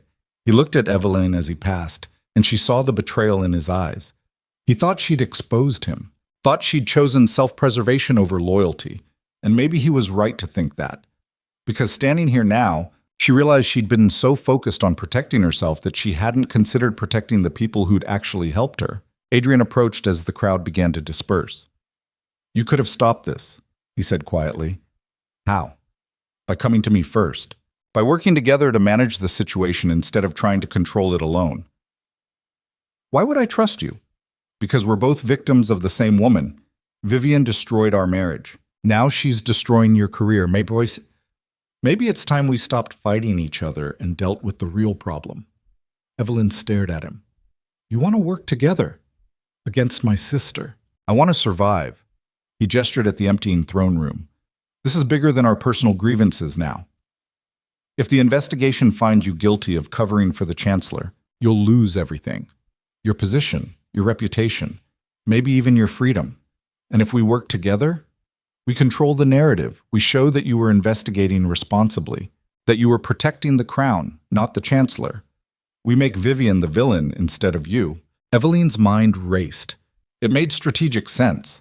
Adrian still had influence despite the scandals. Together, they could shape how this story was told, could position themselves as the wronged parties while Vivian took the fall. But it would mean aligning with the man who'd betrayed her, would mean becoming exactly what Vivian had accused her of being, someone who used people and discarded them when they became inconvenient. I need time to think, she said. You don't have time. The investigation starts tomorrow. By the end of the week, they'll decide your fate. Then I'll have an answer by tomorrow. She left before he could respond, her mind churning through possibilities. Everything she'd built was collapsing, the position she'd earned, the influence she'd cultivated, the respect she'd fought for, all of it teetering on the edge of destruction because her sister couldn't stop making catastrophic choices. She reached her office and found Clara waiting with another message. This one was from Vivian. Evelyn opened it with shaking hands. The letter was short. Letter. I'm sorry. I never meant to drag you down with me. But you were right. I destroy everything I touch, and now I've destroyed you too. I'm leaving, tonight. I won't stay and watch them tear you apart because of my mistakes. Maybe someday you'll forgive me. Probably not. But I wanted you to know that despite everything, I always loved you. Even when I was betraying you. Your sister, Vivian. Eveline read it twice, then held it over a candle flame until it caught fire. She watched it burn, the edges curling black. Vivian's words disappearing into ash. Her sister was running, abandoning her to face the consequences alone. Again. Some things never changed. She sat at her desk and pulled out fresh parchment. Then she began to write. Not to Vivian, not to Adrian, but to the Queen. A full accounting of what she'd discovered. When she'd discovered it. The investigation she'd conducted. The difficult position she'd found herself in. She wrote with brutal honesty. Admitted she'd been conflicted about exposing the Chancellor.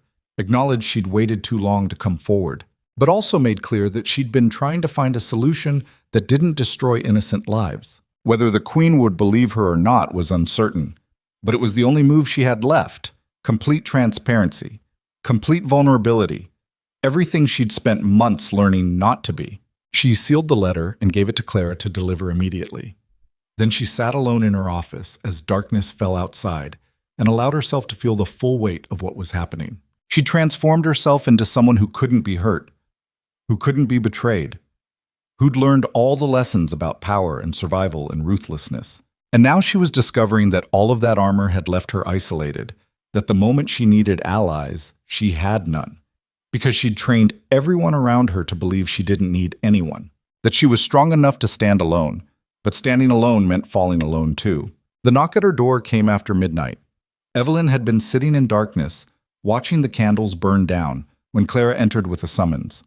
The Queen wanted to see her, immediately. Eveline rose and smoothed her dress. Her hands were steady, her mind was clear. Whatever was about to happen, she'd face it without flinching. She'd learned that much, at least. The walk to the Queen's private chambers felt like a march to execution. Guards lined the corridors, their expressions neutral but watchful. Everyone knew something significant was happening. The palace thrived on rumors, and tonight's events had given them enough material for months. The Queen was alone when Eveline entered, standing by the window that overlooked the gardens, where this had all begun. Where Eveline had first seen Adrian with Vivian. Where her entire world had shattered and reformed into something harder. "Lady Ashcroft," the Queen said without turning, "I've read your letter." Eveline waited, her heart pounding. "You made mistakes, waited too long to come forward. Let personal feelings cloud your judgment. Yes, Your Majesty.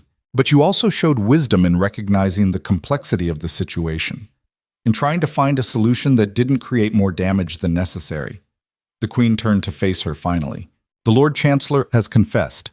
He's resigned his position effective immediately. He and his wife are leaving court. The scandal will be managed quietly. And Lady Vivian? Gone. She fled the city tonight. We're not pursuing her. Let her live with her choices in exile. And me?" The Queen studied her for a long moment. "You're young, Eveline. You've learned hard lessons quickly, perhaps too quickly. You've become so focused on protecting yourself that you forgot how to trust anyone, how to ask for help when you needed it. That's what survival required. Maybe, or maybe you mistook isolation for strength." The Queen moved closer. Real power isn't about standing alone. It's about knowing when to stand with others, when to show vulnerability, when to admit you don't have all the answers.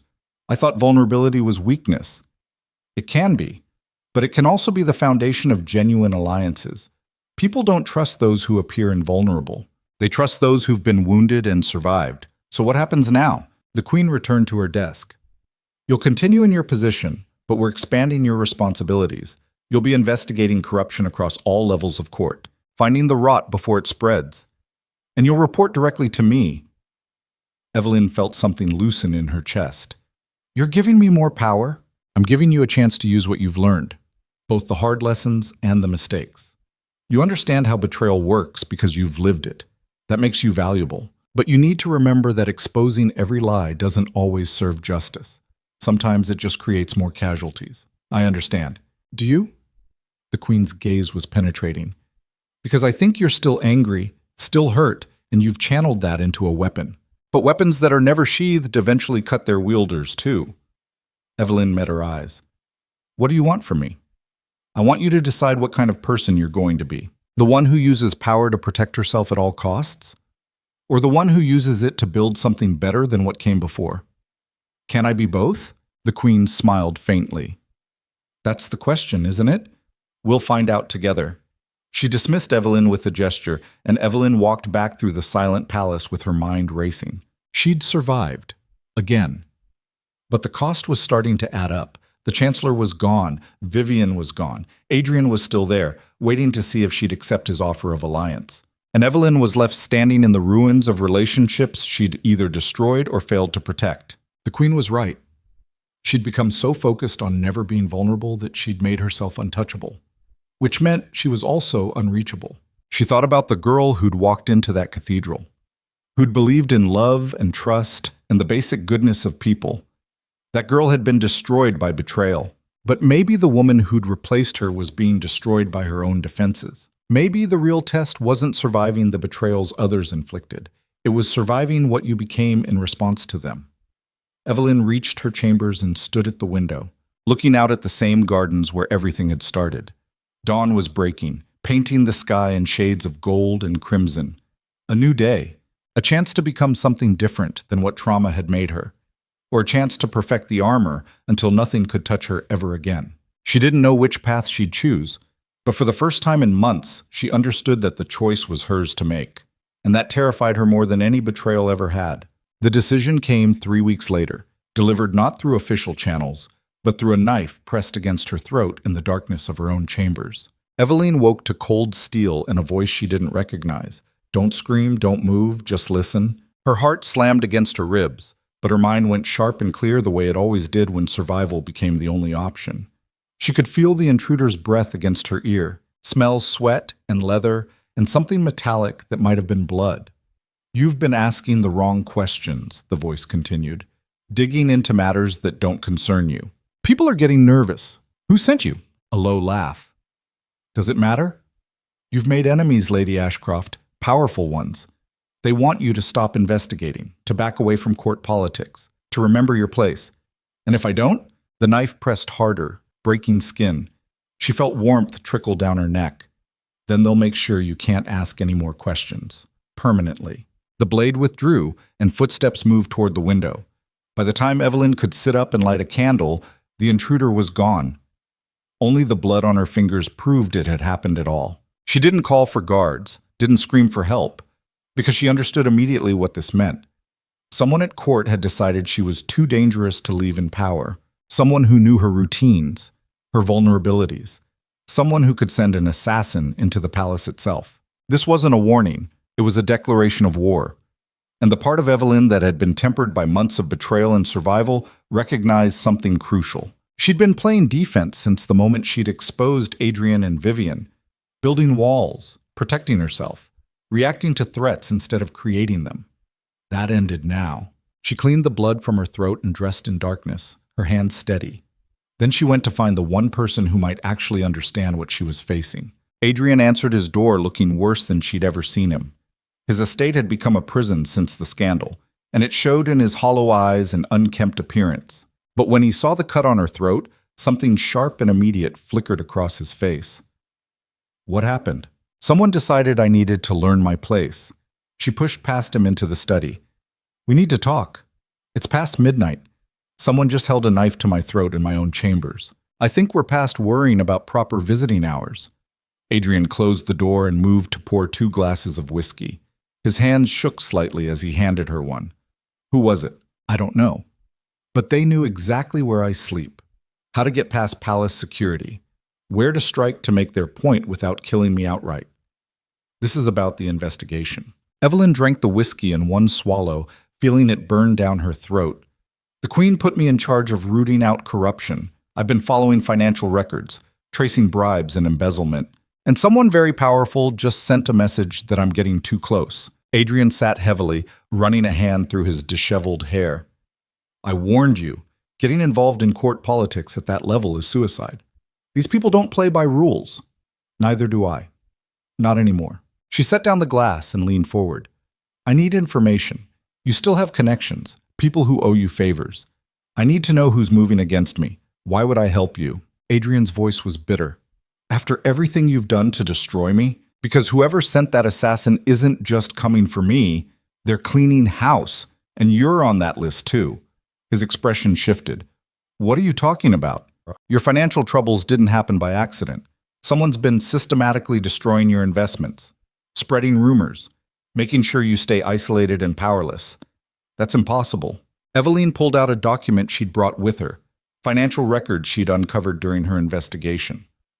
Look at the pattern. Every failed investment, every business partner who suddenly backed out, they all connect to the same source. Someone's been orchestrating your downfall for over a year. Adrian studied the papers, his face going pale. Why? Because they needed you weak, needed both of us compromised. We were too powerful together, even when we hated each other. So they found the perfect weapon. Vivian. The name hung between them like a blade. You think she was working for someone? I think she was a convenient tool. She loved you. That was real. But someone cultivated that love, fed it, made sure you two stayed connected even after she was supposed to let you go. And when the scandal broke, it didn't just destroy us. It removed two major obstacles to whoever's consolidating power right now. Adrian stood and paced to the window. This is insane. You're talking about a conspiracy that spans years. I'm talking about the way power actually works in this place. We were naive to think our personal drama was just personal. Everything is political. Every relationship, every betrayal. She moved to stand beside him, both of them looking out at the darkened grounds. Someone engineered our destruction, Adrian, used our feelings against us. And now they're finishing the job by making sure we can't recover. Adrian's jaw tightened. So what do you want from me? I want us to stop fighting each other and start fighting them. I want to find out who's been pulling strings. And I want to burn their entire operation to the ground. He turned to look at her, really look at her for the first time since the scandal. You've changed. We both have. Question is whether we've changed enough to actually survive what comes next. Adrian was silent for a long moment. Then he nodded slowly. What's the plan? Find the money. Everything connects to money eventually. Someone's been funding operations, bribing officials, paying assassins. We follow the gold until we find the source. That will take time we might not have. Then we work fast. She held out her hand, and after a heartbeat's hesitation, Adrian took it. Not as lovers, not as friends, but as two people who'd been destroyed by the same system and were angry enough to risk everything tearing it down. They started that night. Adrian had records he'd been keeping, trying to understand his own financial collapse. Evelyn had files from her investigation. Together, they began connecting threads that had seemed random when examined separately. A pattern emerged. Bribes flowing through a network of shell companies, investments deliberately sabotaged, officials blackmailed or bought. And at the center of it all, a single name that kept appearing in different contexts. Lord Harwick, the king's senior military advisor, a man so close to the throne he was practically untouchable. It can't be him, Adrian said. He's been loyal to the crown for 20 years. Loyalties change, especially when someone sees an opportunity to replace the current power structure with something more favorable to themselves. Evelyn pulled out another document. 3 months ago, Harwick submitted a proposal to the king for military expansion. It was rejected. Too expensive, too aggressive. But if he controlled enough of the court, if he had enough officials in his pocket, he could force the king's hand. Make that expansion happen whether the king wanted it or not. And we were in his way. We were complications. You had military connections. I had the queen's ear. Together we represented a block of influence he couldn't easily control. So he found a way to neutralize us. By using Vivian to destroy our credibility and our alliance. Adrian's hands clenched into fists. I'm going to kill him. No, we're going to expose him. Going to. In a way that's so public and so damning he can't escape it. How? He controls half the court, has the loyalty of most of the military. If we go after him openly, we'll be dead before we can present evidence. Evelyn smiled, and it was a cold, dangerous expression. Then we don't go after him openly. We make him come to us. Bolton. The plan took shape over the next week. Evelyn and Adrian working in secret, meeting in locations that changed daily, trusting no one. They fabricated documents suggesting they'd discovered proof of the conspiracy. Then they let those documents leak through channels they knew Harwick monitored. The bait was simple. A letter suggesting Evelyn had found evidence of treason. that she was planning to present it to the king in 3 days during the formal council meeting. They knew Harwick would have to act, couldn't risk waiting to see if the evidence was real, and when he moved against them, they'd be ready. The attack came the night before the council meeting. Evelyn was in her chambers, pretending to review documents, when she heard the sounds of fighting in the corridor outside. Steel on steel, men shouting, the palace guards engaging with intruders. She moved immediately, grabbing the knife she'd started keeping under her pillow. But the door burst open before she could reach it. 3 men in dark clothing, professional killers by the way they moved. One went for her, while the other 2 secured the exits. Evelyn didn't try to fight them head-on. She'd spent the past weeks training with the palace guard captain, learning just enough to survive long enough for help to arrive. She dodged the first strike, used furniture as barriers, kept moving. The assassin was better than her, faster, stronger, but she only needed to last 30 seconds, 20 seconds. A blade caught her arm, slicing through fabric and skin. Pain bloomed hot and immediate. She stumbled, and the assassin moved in for the kill. 10 seconds. The window exploded inward. Adrian came through it, having climbed from the courtyard below, a sword in his hand. He crashed into the assassin, and they went down together in a tangle of limbs and steel. The other 2 turned on Adrian, and suddenly the room was chaos. Evelyn grabbed a candlestick and used it like a club, cracking it across the skull of the nearest attacker. He dropped, and she took his knife. Palace guards poured through the door, finally breaking through whatever barrier the assassins had erected. The fight was brutal and short. 1 assassin dead, 2 captured. Adrian bleeding from a cut across his ribs, but alive. Evelyn stood in the wreckage of her chambers, breathing hard, her arm throbbing. The cut on her throat from weeks ago had barely healed, and now she had fresh wounds to match. This wasn't a warning anymore. It was an execution attempt. "Are you all right?" Adrian asked, pressing a hand against his side. "I'll live." She moved to the captured assassins, both now restrained by guards. "Who sent you?" They said nothing, but their eyes flicked toward each other. A silent communication. Evelyn knelt in front of the nearest one. "You're professionals. You know how this works. Loyalty only extends as far as the person paying you is willing to protect you. And Lord Harwick isn't going to save you. He's going to make sure you die before you can testify." The assassin's expression flickered, just for a moment, but it was enough. "Tell me what I want to know, and I'll make sure you live to spend whatever he paid you." "We don't know his name," the assassin said finally. "Only that the orders came from someone high in the military command. Someone who wanted you and the Duke dead before tomorrow's council meeting." "Why tomorrow?" "Because that's when he moves. When he presents his case to the king for martial law. Claims there's been a conspiracy threatening the crown. Uses your investigation as proof the court is compromised." Evelyn felt her blood run cold. "He's staging a coup. Not a coup. A legal takeover. He gets the king to sign emergency powers over to military command. Then he controls the kingdom without technically betraying anyone." Adrian moved closer. "How many people is he bringing?" "Everyone. Military commanders loyal to him. Officials he's bought or blackmailed. By tomorrow morning, the entire palace will be surrounded by troops ostensibly there to protect the king." Evelyn stood, her mind racing. "We can't let him reach the king. Can't let him present his case. If he gets those emergency powers, there's no coming back from it." "How do we stop him?" Adrian asked. "He'll have the council chamber locked down. Guards everywhere. We can't just walk in and accuse him of treason without proof. Then we get proof. Tonight," she turned to the guards, "take these 2 to secure holding. Make sure no one knows they're alive, especially not Lord Harwick." After they left, Adrian looked at her with something close to respect. "You have a plan. I have the beginning of one. Harwick has to have kept records. Evidence of the bribes and blackmail. He's too smart to rely purely on verbal agreements, so we find his records and present them to the king before the council meeting. We break into his estate, find evidence of treason, and somehow survive long enough to expose him in front of the entire court." Adrian smiled grimly. "When you put it that way, it sounds almost impossible. Almost is better than completely." They left the palace through servant passages, moving through the city as dawn approached. Harwick's estate was on the northern edge, a fortified manor that had been in his family for generations.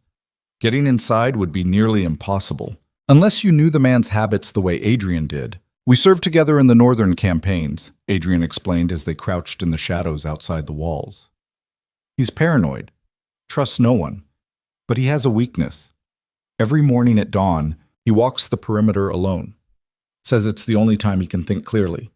So we wait for him to leave, then go in through the gardens, and hope his security isn't as good as his paranoia suggests. They waited as the sky slowly lightened, every minute stretching into eternity.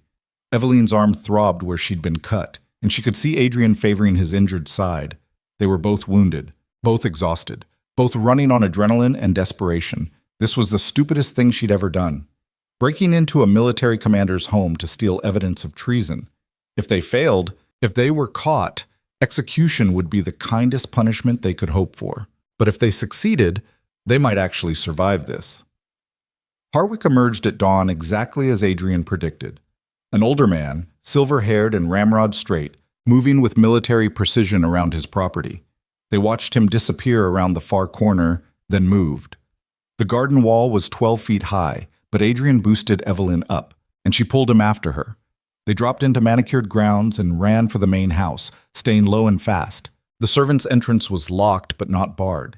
Adrian forced it with a knife, and they slipped inside. The house was quiet. Most of the staff wouldn't be awake for another hour.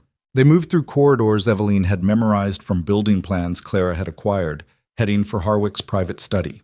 They found it on the second floor, behind a door that was definitely locked and probably trapped. Adrian examined it while Evelyn kept watch. "Can you open it?" "Maybe. Give me 2 minutes." "We don't have 2 minutes. Harwick will be back any second. Then I'll work faster." Evelyn heard footsteps on the stairs. Not the measured tread of Harwick, something lighter. A servant, maybe. She pressed herself against the wall as a young maid appeared, carrying linens. The girl saw her and froze, her mouth opening to scream. Evelyn moved on instinct, closing the distance and clamping a hand over the girl's mouth. "Please don't scream. We're not here to hurt anyone." The maid's eyes were wide with terror. "I'm Lady Ashcroft. I serve the Queen. We're investigating Lord Harwick for treason. If you scream, you'll alert him and we'll all die. Do you understand?" The girl nodded slowly. "I'm going to remove my hand. If you scream, innocent people will die. If you stay quiet, you might save the kingdom. Can you stay quiet?" Another nod. Evelyn released her, and the maid stumbled back. To her credit, she didn't scream, just stared at them with enormous eyes. "What's your name?" Evelyn asked gently. "Catherine." "Catherine, have you noticed anything strange about Lord Harwick's behavior recently? Unusual visitors? Secret meetings?" The girl hesitated, then nodded. "Men in military uniforms, coming and going at all hours. He sends the rest of us away when they arrive. But I've heard them talking about moving troops, about securing the palace. Where does he keep his private papers?" "In the study, but it's locked. No one's allowed inside." Adrian had been working on the lock the entire time. It clicked open, and he pushed the door wide. "They're inside." Evelyn turned to Catherine. "Go back to your quarters. Pretend you never saw us. When this is over, tell the Queen you helped us. She'll protect you." The girl fled, and they entered the study. It was exactly what Evelyn had hoped for. A military mind's idea of organization. Files sorted by date and category. Correspondence neatly stacked. Everything labeled and cross-referenced. They tore through it with controlled urgency, looking for anything that would prove Harwick's conspiracy. Evelyn found it in a locked drawer Adrian forced open. Letters in Harwick's own hand, detailing payments to officials. Plans for military deployment. A timeline for the coup that was supposed to happen today. And at the bottom of the stack, a list of targets to be eliminated. Her name was third. Adrian's was fifth. The Lord Chancellor's name had been crossed out, already dealt with. Vivian's name was there too, marked as collateral damage. Evelyn felt something cold and sharp settle in her chest. Harwick had orchestrated all of it.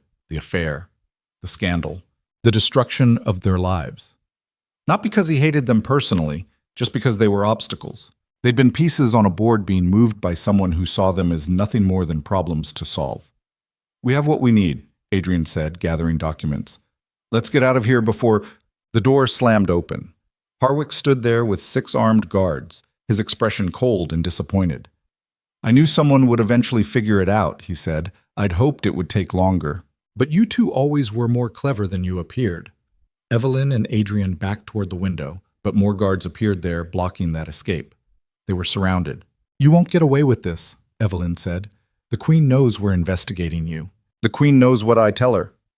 Harwick moved into the room, his guards flanking him. By noon today, she'll believe you two were the real conspirators. That you manufactured evidence to frame me because you wanted revenge for your own scandals. No one will believe that. They'll believe what I show them. I've been building this narrative for months. You're both discredited, both desperate, both willing to do anything to reclaim your positions. He gestured, and the guards moved forward. Kill them. Make it look like they attacked each other. A murder-suicide born of mutual hatred and desperation. The guards drew swords, and Evelyn's hand tightened on the knife she still carried. They weren't going to survive this. Not against 6 trained soldiers in close quarters. But maybe they didn't have to survive. Maybe they just had to delay long enough for someone to notice. She looked at Adrian, and some understanding passed between them. One last desperate gamble. Now, she said. Adrian threw the documents toward the fireplace, scattering them across the floor. Then he grabbed a lamp and smashed it, oil spreading in a pool that caught fire instantly. The room erupted into chaos. Guards scrambling to save the evidence. Harwick shouting orders. Flames spreading across expensive carpets and climbing up curtains. In the confusion, Evelyn and Adrian ran. Not toward any exit, toward the only place that might save them. They burst through the study door and sprinted down the corridor toward the front entrance. Guards pursued them, but the fire was spreading, creating smoke and confusion. They crashed through the main doors and out into the courtyard just as palace guards arrived. Troops Clara had sent the moment they hadn't returned by dawn. The standoff was immediate and tense. Harwick's men facing off against palace guards. The evidence burning behind them. Everything balanced on a knife's edge. Harwick appeared in the doorway, his face twisted with rage. These two broke into my home. Destroyed my property. They're traitors attempting to frame me for their own crimes. Evelyn stepped forward, her voice carrying across the courtyard. We have proof. Documents showing Lord Harwick has been orchestrating a coup, planning to seize control of the kingdom through martial law. Lies, Harwick snarled. Fabrications by desperate criminals.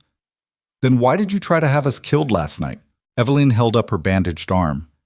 Why did professional assassins attack us in the palace itself? A coincidence. Random criminals taking advantage of palace security failures. Nothing about this is random. Adrian moved to stand beside Evelyn. You've been planning this for years, using people like pawns, destroying lives to clear your path to power. More guards were arriving now, the situation escalating beyond anyone's control. Harwick realized he was losing the narrative, and his expression shifted. Calculation replacing rage. Very well, he said quietly. If you want truth, let's have truth. He drew his sword in one smooth motion. I challenge you, Duke Blackthorn. Single combat. Trial by arms. Let the kingdom decide who speaks truth through the oldest law we have. The courtyard went silent. Trial by combat was ancient, rarely invoked, but still legal, still binding. If Adrian accepted, they'd fight to the death right here, and whoever survived would be judged truthful by the crown. Adrian's hand went to his own sword. I accept. No, Evelyn said. This is exactly what he wants. You're wounded. He's fresh. This isn't justice. It's murder dressed up as tradition. It's the only way to force a resolution, Adrian said. If I win, his conspiracy dies with him. If I lose, you can't lose. We didn't come this far to watch you die in a courtyard. Adrian looked at her, and for the first time since their wedding, she saw genuine affection in his eyes. Not love. That had been destroyed too thoroughly to resurrect. But respect. Understanding. Recognition of what they'd become to each other through all of this. If I don't make it, he said quietly, finish what we started. Then he stepped forward into the center of the courtyard, and Harwick moved to meet him. The fight was brutal from the first clash. Harwick was older but experienced, his movements efficient and deadly. Adrian was younger but wounded, his side bleeding through his shirt where the cut had reopened. They circled each other, blades testing defenses, looking for openings. The gathered guards and servants watched in silence, everyone understanding they were witnessing something that would determine the kingdom's future. Adrian struck first, a quick slash that Harwick parried easily. They exchanged blows, steel ringing in the dawn air. Adrian was fast, but Harwick was methodical, wearing him down, waiting for exhaustion or blood loss to create an opening. Evelyn watched helplessly as the man she'd once loved and then hated fought for both their lives. She saw him stumbling, saw the way he favored his wounded side, saw Harwick notice it too and begin targeting that weakness. A thrust got through Adrian's guard, opening another cut across his shoulder. He staggered, blood running freely now. Harwick pressed the advantage, driving him back toward the wall. This was going to end badly. Evelyn could see it happening, could see Adrian's strength fading, could see the moment approaching when Harwick would land the killing blow. She couldn't watch him die. Not like this.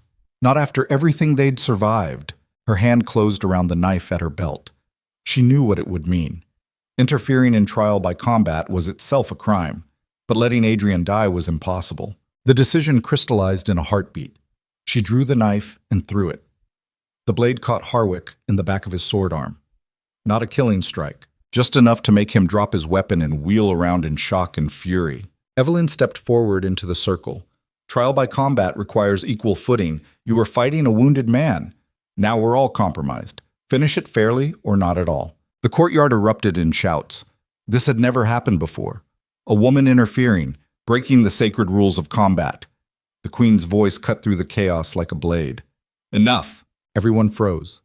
The queen was there, having arrived with reinforcements. She stood at the courtyard entrance, her expression carved from stone. Lord Harwick, you will surrender your sword. Lady Ashcroft, Duke Blackthorn, you will present your evidence, and we will settle this matter through law, not bloodshed. Your Majesty, Harwick began. I said enough. The tone allowed no argument. Harwick's guards backed down, and palace troops moved in to secure him. Adrian collapsed against the wall, and Evelyn rushed to his side. You idiot, she said. You almost got yourself killed. Says the woman who just broke every rule of combat to save me. Someone had to. She helped him stand, supporting his weight. Blood soaked through both their clothes now, mixing together the way their lives had become impossibly entangled. The queen approached, her gaze moving between them. You two have caused more chaos than any couple in the kingdom's history. We saved your throne, Evelyn said. Perhaps. Or perhaps you nearly started a civil war. We'll determine which after I've reviewed this evidence you claim to have. It's back there, in the study. What's left of it after the fire. The queen sent guards to retrieve whatever documents had survived. Then she looked at them both with something that might have been grudging respect. If your evidence supports your claims, Lord Harwick will be executed for treason. If it doesn't, you'll both join him on the scaffold. Do you understand the risk you've taken? We understand, Adrian said. Good. Then get yourselves to the palace physician. You're both bleeding on my courtyard. She swept away, leaving them standing there in the wreckage of their desperate gamble. They'd survived. For now. But the real battle was just beginning, because even if the evidence proved their case, even if Harwick was exposed and executed, they'd still have to face what came after. They'd have to rebuild their lives from ashes. Again. Together or separately. As allies or enemies. And neither of them knew which path would hurt less. But as they limped toward the palace, supporting each other through sheer stubborn will, Evelyn realized something important.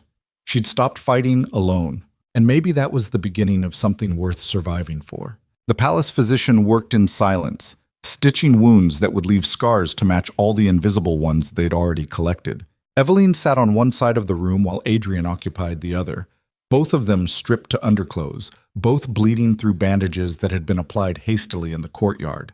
The physician moved between them with practiced efficiency, his needle-pulling skin closed in neat rows that would hold but never quite erase what had happened. Pain was clarifying. Each stitch reminded Evelyn she was still alive, still fighting, still refusing to disappear quietly the way people expected women in her position to do. Across the room, Adrian winced as the physician cleaned the deep gash in his shoulder. Their eyes met, and something passed between them that had nothing to do with the love they'd once pretended to feel, and everything to do with the brutal honesty they'd earned through survival. They'd almost died, both of them, multiple times. And somehow they dragged each other through it. The physician finished and departed, leaving them alone in the sterile room with its smell of herbs and blood. For a long moment, neither spoke. The silence stretched between them, heavy with everything they'd never said and probably never would. Do you think the evidence will be enough? Adrian asked finally. It has to be. We don't have anything else. Evelyn stood carefully, testing her stitched arm. The pain was sharp but manageable. Everything was manageable if you'd already survived worse. She moved to the window and looked out at the palace grounds where armed guards now patrolled in doubled numbers. The kingdom was holding its breath, waiting to see if they'd just prevented a coup or manufactured a crisis. If Harwick walks free, Adrian continued, we're dead within a week. I know. And if he's executed, his allies will come for us anyway. Revenge for destroying their plans. I know that too. So either way, we're marked. We'll spend the rest of our lives looking over our shoulders, waiting for the knife in the dark. Evelyn turned from the window. Yes, that's what survival looks like. It's not triumph. It's not vindication. It's just waking up every day knowing you bought yourself one more sunrise. Adrian stood as well, moving to stand beside her. When did you get so goddamn cynical? When I watched my husband kiss my sister in a garden and realized everything I believed about loyalty and love was a children's story. He flinched at that, and she felt a small bitter satisfaction. Some wounds deserved to stay fresh. But then he surprised her by nodding slowly. You're right. I destroyed that innocence. Vivian and I both did. We took someone who trusted and turned her into someone who calculates. And I'm sorry for that. The apology landed strangely. After everything they'd been through, after all the betrayals and revenge and desperate partnerships, a simple sorry felt both inadequate and somehow perfect. I don't forgive you, Evelyn said. I don't think I ever will. What you did carved out something in me that can't be replaced. I'm not asking for forgiveness, just acknowledgement that I understand what I cost you. They stood together at the window, two people who'd been married and divorced and forced into alliance through pure necessity, and Evelyn realized this was the most honest they'd ever been with each other. No performance, no manipulation, just two damaged people acknowledging the damage. The door opened and Clara entered, her face tight with urgency. My lady, the Queen summons both of you. The council is convening immediately. Already? Adrian checked the angle of the sun through the window. It's barely past noon. She says the evidence is reviewed and judgment will be passed. Clara's eyes moved between them. You should prepare yourselves. For what? Evelyn asked. For whatever comes next. The council chamber was packed. Every noble family of significance had sent representatives. Every military commander, every minister and advisor. They lined the walls and filled the gallery, all of them hungry to witness whatever spectacle was about to unfold. Evelyn and Adrian entered together, and the room's energy shifted immediately. Whispers rippling through the crowd like wind through wheat. Some looked at them with respect, others with contempt. Most with the calculating neutrality of people waiting to see which side to support. The Queen sat on her throne with the King beside her, both of them wearing expressions carved from granite. Between them on a table lay the evidence, documents salvaged from the fire, testimony from captured assassins, financial records tracing bribes and blackmail, and standing in chains before them was Lord Harwick, still straight-backed, still defiant, but with the first cracks showing in his controlled facade. The King rose, and the chamber fell silent. We have reviewed the evidence presented by Lady Evelyn Ashcroft and Duke Adrian Blackthorne. His voice carried across the marble floor, formal and absolute. Evidence of a conspiracy to seize control of this kingdom through manipulation, assassination, and the planned invocation of martial law. Lies, Harwick said clearly. Fabrications by two disgraced nobles desperate to reclaim silence. The King's tone was ice. You will speak when addressed, and not before. Harwick's jaw clenched, but he said nothing more. The King continued. The evidence is substantial. Letters in your own hand detailing payments to corrupt officials. Records of meetings with military commanders loyal to your cause. A timeline for a coup disguised as emergency measures. He held up one particular document, and most damning, a list of individuals marked for elimination, including Lady Ashcroft, Duke Blackthorne, and the former Lord Chancellor who was forced to resign under circumstances we now understand were orchestrated by you. The chamber erupted in shocked murmurs. The Queen raised her hand for silence. Lord Harwick, you are found guilty of high treason against the Crown. The sentence is death by beheading, to be carried out at dawn tomorrow. Harwick's composure finally shattered. Your Majesty, I've served this kingdom for 20 years. Everything I did was to strengthen. Everything you did was to serve your own ambition. The Queen's voice cut like a blade. You used loyal servants as pawns. You destroyed lives and reputations to clear your path. You would have plunged this kingdom into chaos to satisfy your hunger for power. She stood, and everyone in the chamber followed suit. Take him to the tower. Let him spend his final hours contemplating the cost of betrayal. Guards moved forward and dragged Harwick away. He didn't fight, just looked back at Evelyn and Adrian with an expression of pure hatred. This isn't over, he said. You think you've won, but you've only created more enemies. My allies will... His words were cut off as the guards hauled him through the doors and they slammed shut behind him. The queen sat again, and the chamber slowly settled. Then her eyes found Evelyn and Adrian. Approach. They moved forward together, and Evelyn felt every eye in the room tracking their movement, judging, calculating, deciding what they thought of the two people who'd exposed a conspiracy and nearly died doing it. The queen's expression was unreadable. Lady Ashcroft, Duke Blackthorn, you have rendered a great service to this kingdom. You have also caused considerable disruption and violated numerous protocols in the process. We did what was necessary, Evelyn said. Necessary. The queen seemed to taste the word.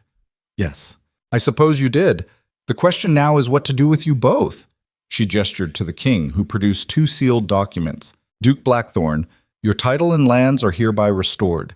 Your financial accounts will be released from restriction. You will also be granted a seat on the Military Advisory Council, replacing the traitor we've just condemned. Adrian accepted the document with a bow, his face carefully neutral. Your Majesty is generous. Your Majesty is pragmatic. You've proven yourself capable and loyal, despite your previous failings. Don't make me regret this second chance. I won't.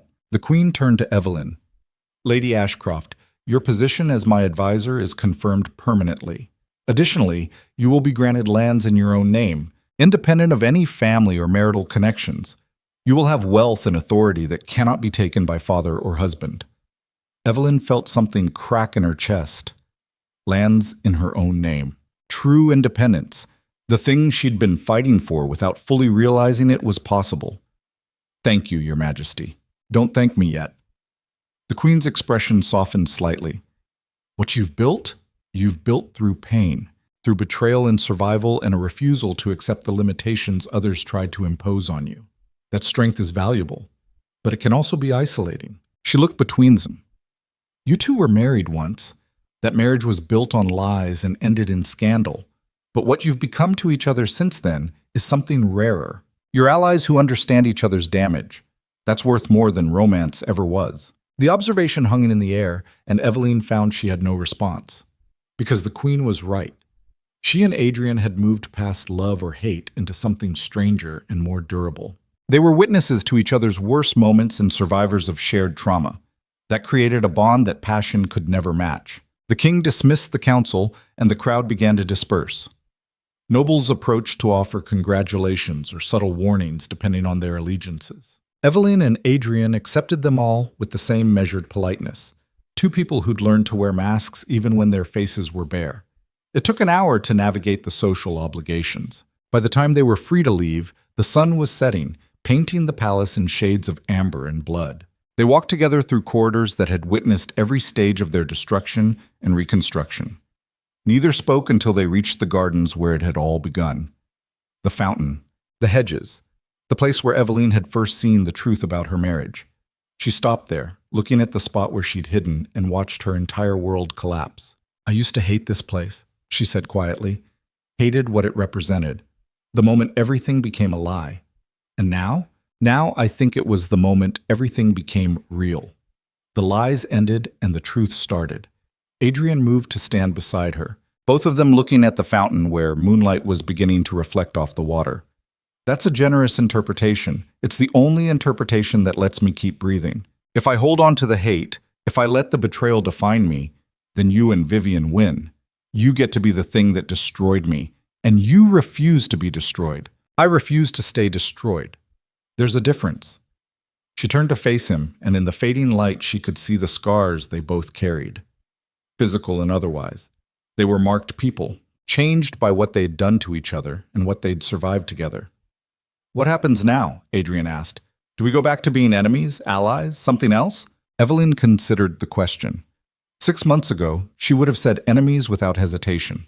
3 months ago, reluctant allies. But standing here now, Having fought beside him and nearly died beside him, the answer was more complicated. I think we become what we already are. Two people who understand that survival isn't pretty, that power has a cost, that sometimes the only way forward is through the wreckage. That's not much of a foundation. It's more honest than what we started with. Adrian smiled, and it was the first genuine expression she'd seen from him in longer than she could remember. You've changed so much. Sometimes I look at you and don't recognize the girl I married. Good. That girl was a fool. She believed in fairy tales. And what do you believe in now? Evelyn looked at this palace rising behind them, lit from within by thousands of candles, a monument to power and all the ugly things done in its name. She thought about the Queen's words, about isolation and strength, and the difference between surviving alone and surviving together. I believe in earned trust, in alliances built on shared damage rather than shared illusions. I believe that people are capable of terrible things, and that sometimes the same people are capable of redemption. She met his eyes. I believe you destroyed me once, and I believe you helped save me this time.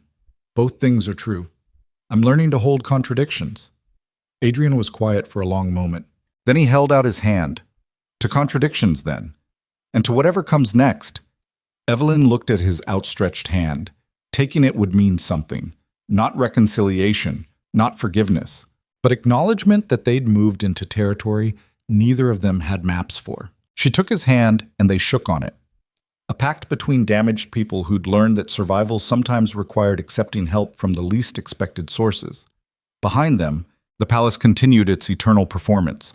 But here in the garden, where everything had fallen apart, two people were beginning to understand that falling apart wasn't the ending. It was just the middle. The real story was what you built from the pieces. Dawn came cold and gray. Evelyn stood on the tower balcony that overlooked the execution grounds, watching as Harwick was led to the scaffold. The crowd was massive. Everyone wanted to witness the death of a traitor. Everyone wanted to see proof that justice still existed in a kingdom built on lies and power games. Adrian appeared beside her, neither of them speaking as the executioner read the charges. Treason, conspiracy, murder. Each word fell like a stone into the silence. Harwick stood straight, even with the noose around his neck. In another life, he might have been admirable. A military man who'd served his kingdom faithfully for decades before ambition twisted him into something monstrous. But ambition was like rust. It corroded everything it touched until nothing remained but the hunger itself. The trapdoor opened. Harwick dropped. The crowd roared. Evelyn watched without emotion. She'd learned that revenge didn't bring satisfaction. Neither did justice. They were just mechanisms for maintaining order. The real work was internal. Learning to live with what had been done to you and what you'd done in response. It's done, Adrian said. The conspiracy. Yes, but Harwick was right about one thing. He had allies. People who'll blame us for destroying their plans. So we stay vigilant. We stay alive. They left the balcony and returned to the palace interior where a reception was being held to celebrate the victory over treason. Another performance, another layer of pretense covering the brutal reality underneath. Evelyn accepted congratulations from people who'd barely spoken to her months ago. She made small talk with nobles who'd whispered about her disgrace. She played the part of the loyal advisor who'd saved the kingdom, all while knowing that most of these people would turn on her the moment it became politically convenient. She was 3 glasses of wine into the ordeal when she saw Clara approaching with an urgent expression. "My lady, there's someone here to see you. She says it's important." "Who?" Clara hesitated. "Your sister." The words hit like cold water.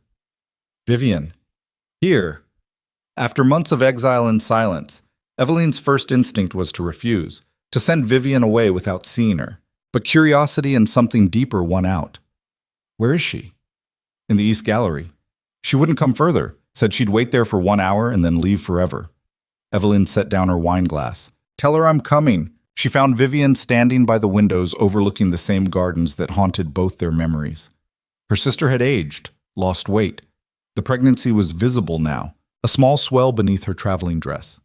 They stood looking at each other across 10 feet of marble floor, and Evelyn felt the weight of everything unsaid pressing down like physical force. Vivian spoke first. "I heard about Harwick, about what you did. I came to say thank you." "For what?" "For not letting him kill me." My name was on that list too. If you hadn't stopped him, I'd be dead along with my child. Evelyn moved closer, studying her sister's face. You look terrible. I feel terrible. Vivian's hand rested on her stomach. I've spent months in hiding, running from place to place, never knowing if someone would recognize me, if Father's agents would find me. Father's dead, Eveline said bluntly. Heart failure 3 weeks ago. She watched emotions flicker across Vivian's face. Shock. Grief. Something that might have been relief. I didn't know. There's a lot you don't know. You've been too busy running. What else could I do? Stay and face execution for adultery? Watch my child be declared illegitimate and cast out? You could have come to me. Asked for help. Vivian laughed bitterly. After everything I did to you? Why would you help me? Because despite everything, you're still my sister. Because that child you're carrying is innocent. Because I'm tired of carrying hate around like armor. The words surprised Eveline, even as she spoke them. But they were true. She was exhausted from the weight of rage, from the constant vigilance required to protect herself from everyone who might betray her. Some of that armor needed to come off. Not all of it. She wasn't that naive anymore, but enough to breathe. Vivian's eyes filled with tears. I don't deserve your kindness. No, you don't, but I'm not offering it for you. I'm offering it for me, because holding on to this much anger is killing the person I want to become. She moved to stand beside her sister at the window. Tell me about the baby. It's due in 3 months. Vivian's voice was soft. A girl, I think. The midwife says the way I'm carrying suggests it. And the father? Marcus fled when the scandal broke. Last I heard, he's somewhere in the northern provinces, living under a false name. I don't expect to see him again, so you'll raise her alone. I'll try. I have some money set aside, enough to live quietly somewhere far from court. Evelyn was silent for a long moment, weighing choices. She thought about the girl she'd been, about innocence and trust, and the cost of both. She thought about the woman she'd become through pain and survival, and she made a decision that surprised her. You'll stay here, she said, in the capital. I'll secure you a small house. Nothing extravagant, but enough to live with dignity. Vivian stared at her. Why would you do that? Because that child deserves better than growing up in hiding. Because you made terrible choices, but you've paid for them. And because I need to prove to myself that I can choose mercy without it making me weak. You don't owe me anything. I know, this isn't about owing. It's about deciding what kind of person I am when I have power instead of when I'm desperate. She turned to face her sister fully.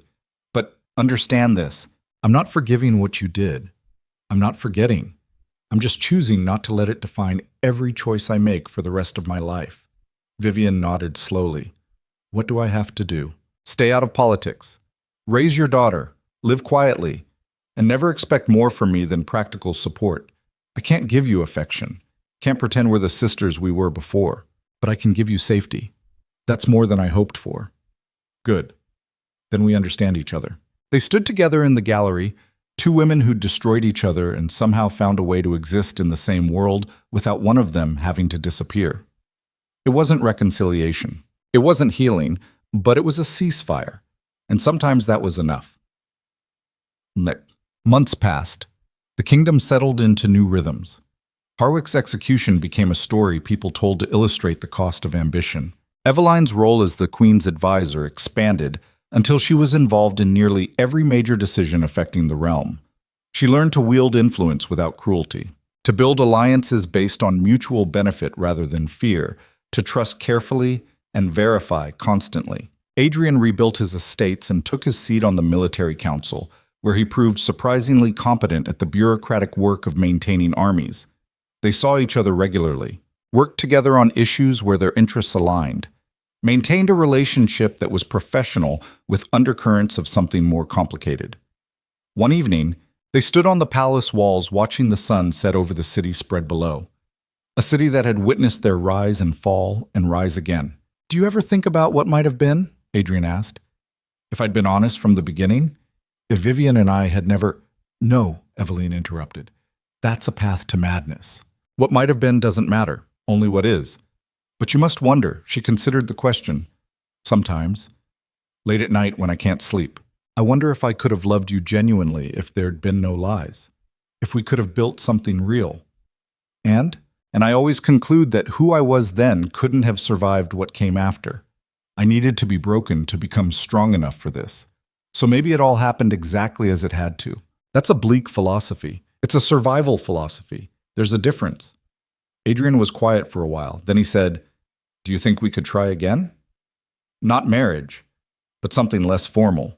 Build something genuine from where we are now instead of where we were." Evelyn looked at him, really looked at him, and saw someone who'd grown through the same crucible she had.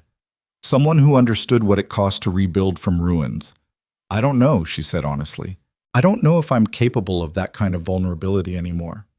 Maybe that's something we could learn together. Maybe." She didn't commit to anything, didn't make promises about futures that might never come. But she didn't close the door either, just left it open a crack. A possibility among many, because that's what survival had taught her. That life wasn't about grand certainties or perfect resolutions. It was about holding contradictions, about being both damaged and functional, about learning to exist in the space between what you'd lost and what you might still build. The sun finished setting, and stars began appearing in the darkening sky. Below them, the city lit its evening fires, thousands of lives intersecting and diverging, each one carrying its own weight of joy and damage. Evelyn felt the wind on her face and the solidity of stone beneath her feet. She was alive, powerful, scarred, but standing. And for tonight, that was enough. Years later, when historians wrote about this period, they would call it the Age of Reconstruction, a time when the kingdom emerged from conspiracy and near collapse to become something stronger. They would write about Queen Eleanor's reforms, about the military reorganization that prevented future coups, about the social changes that gave women more legal protection and independence. And in footnotes, they would mention Lady Evelyn Ashcroft, the Queen's advisor who'd helped expose the Harwick conspiracy, a woman who'd been married and divorced in scandal before becoming one of the most influential figures at court. The histories would be incomplete. They always were. They wouldn't capture what it felt like to stand in that garden and watch your life shatter. Wouldn't understand the weight of choosing mercy when revenge would have been easier. Wouldn't know the cost of becoming strong enough to survive in a world designed to crush you.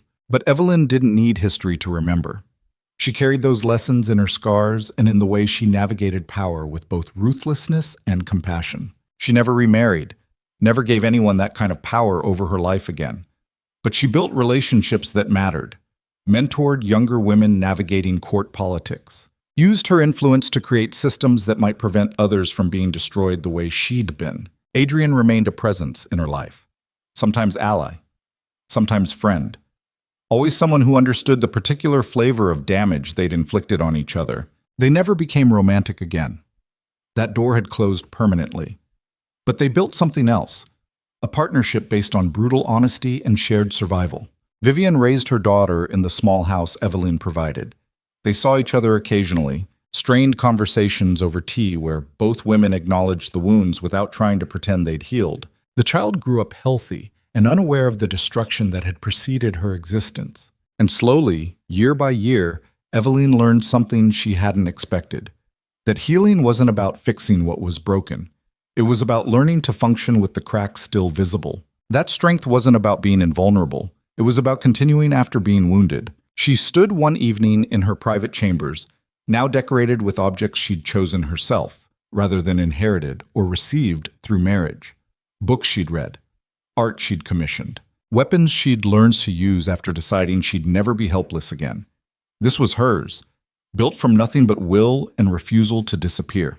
Clara entered with the evening reports, and Evelyn reviewed them with the practiced efficiency of someone who'd been doing this work for years. Decisions about trade disputes and legal reforms and military deployments, each one a small piece of the larger machinery of power. The final report made her pause. News from the northern provinces. Marcus Hewitt, the former Lord Chancellor, had died of fever in a small village where he'd been living under an assumed name. Evelyn set down the paper and felt nothing. Not satisfaction, not sorrow, just the distant recognition of another ending. "Should I inform Lady Vivian?" Clara asked. "Yes, but privately. This doesn't need to become public knowledge." After Clara left, Evelyn moved to her window and looked out at the city she'd helped protect and rebuild. Somewhere out there, Vivian would receive news of her lover's death and would have to process that loss alone. Evelyn felt a flicker of something that might have been sympathy. They'd all paid prices for the choices they'd made. Different prices, unequal in their severity, but payment nonetheless. She thought about the girl who'd walked into a cathedral believing in love and fairy tales. That girl was dead, had been dead for years. In her place stood someone harder and wiser and infinitely more capable, but also lonelier. That was part of the price, too. Power and survival and independence came with isolation. With the knowledge that trust was dangerous and vulnerability was a weapon others could use against you. She'd learned those lessons thoroughly, had built her life around them. But standing here in the darkness, she wondered if maybe there was still room for something else. Not the naive trust of her youth, but a more careful, more conscious choice to let certain people in, not because she needed them, but because choosing connection despite its risks was itself a form of strength. The question was whether she was brave enough for that kind of vulnerability after everything she'd survived. She didn't have an answer yet. Maybe never would. But for the first time in years, she was asking the question, and that felt like progress. The final chapter came on a morning 5 years after Harwick's execution. Evelyn was in the Queen's study reviewing proposed legislation when a messenger arrived with unexpected news. Duke Adrian Blackthorne requests an audience with you, my lady. He says it's personal rather than official business. Evelyn set down the documents. Send him in. Adrian entered looking older but settled. The haunted quality that had marked him for years after the scandal had faded into something more peaceful. He'd remarried quietly 2 years ago to a merchant's daughter. Had 2 children now. Had built a life that didn't require him to be constantly fighting or surviving. Evelyn envied him that sometimes. The ability to move forward completely instead of carrying the past like a weight. Adrian, she said, this is unexpected. I know. He sat without being invited, the familiarity of old allies. I wanted to talk to you before you heard it elsewhere. I'm stepping down from the military council. Why? Because I'm tired. Because I've spent 5 years proving I'm capable and loyal, and I'd like to spend the rest of my life doing something that doesn't involve politics or conspiracy or watching for knives in the dark. What will you do? Move to the country estate. Raise my children. Let someone else carry the weight for a while. Evelyn felt something twist in her chest. Not jealousy exactly, more like recognition of a path she couldn't take. I'm happy for you, she said, and meant it. Are you, though? Adrian leaned forward. Because I look at you and I see someone who's won everything and lost everything simultaneously. You have power, influence, respect, but I don't think you're happy. Hey, happiness was never the goal. Survival was. And now that you've survived, what then? Evelyn didn't have an answer. She'd been so focused on building defenses and maintaining power that she'd never considered what came after. Whether there was supposed to be an after. I don't know, she admitted finally. Maybe that's something you should figure out. Adrian stood. You saved my life multiple times, but you also taught me something important. That living and surviving aren't the same thing. And at some point, if you're lucky enough to make it through the worst, you have to decide whether you're going to spend the rest of your life in survival mode or if you're going to risk actually living. Easy for you to say. You have a family, a fresh start, and you could have those things too if you wanted them, but you'd have to be willing to be vulnerable again, to trust that not everyone is going to destroy you. I did trust. Look where it got me. It got you here. Powerful, independent, safe, but also alone. And I think there's a part of you that's starting to realize that safety came at a cost you didn't fully understand when you chose it. He moved toward the door, then paused. I'm not saying you should change. You earned the right to be exactly who you are. I'm just suggesting that maybe there's room for growth that isn't about building higher walls. After he left, Evelyn sat alone in the Queen's study and let herself feel the weight of his words.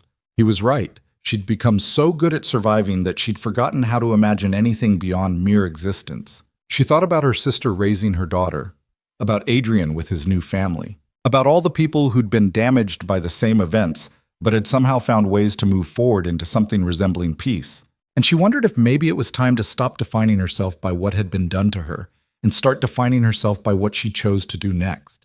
The question was what she wanted, not what was strategic, not what would protect her position, but what would make the years ahead worth living instead of just enduring. She didn't have an answer yet, but for the first time, she was willing to ask.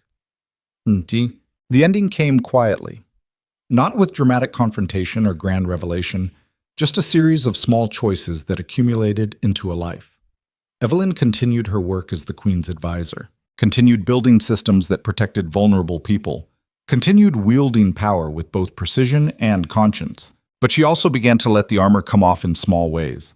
She rekindled relationships with people she'd pushed away, started attending social events not just for political advantage, but because she was curious about people's lives, allowed herself to be seen as something other than the woman who'd survived and thrived through pure will. She visited Vivian regularly, watched her niece grow into a bright, curious child who knew nothing of the destruction that had preceded her existence. The conversations with her sister remained strained, some wounds never fully healed, but they learned to exist in the same space without one of them having to disappear. She even, after much internal debate, began allowing herself to consider the possibility of companionship, not marriage.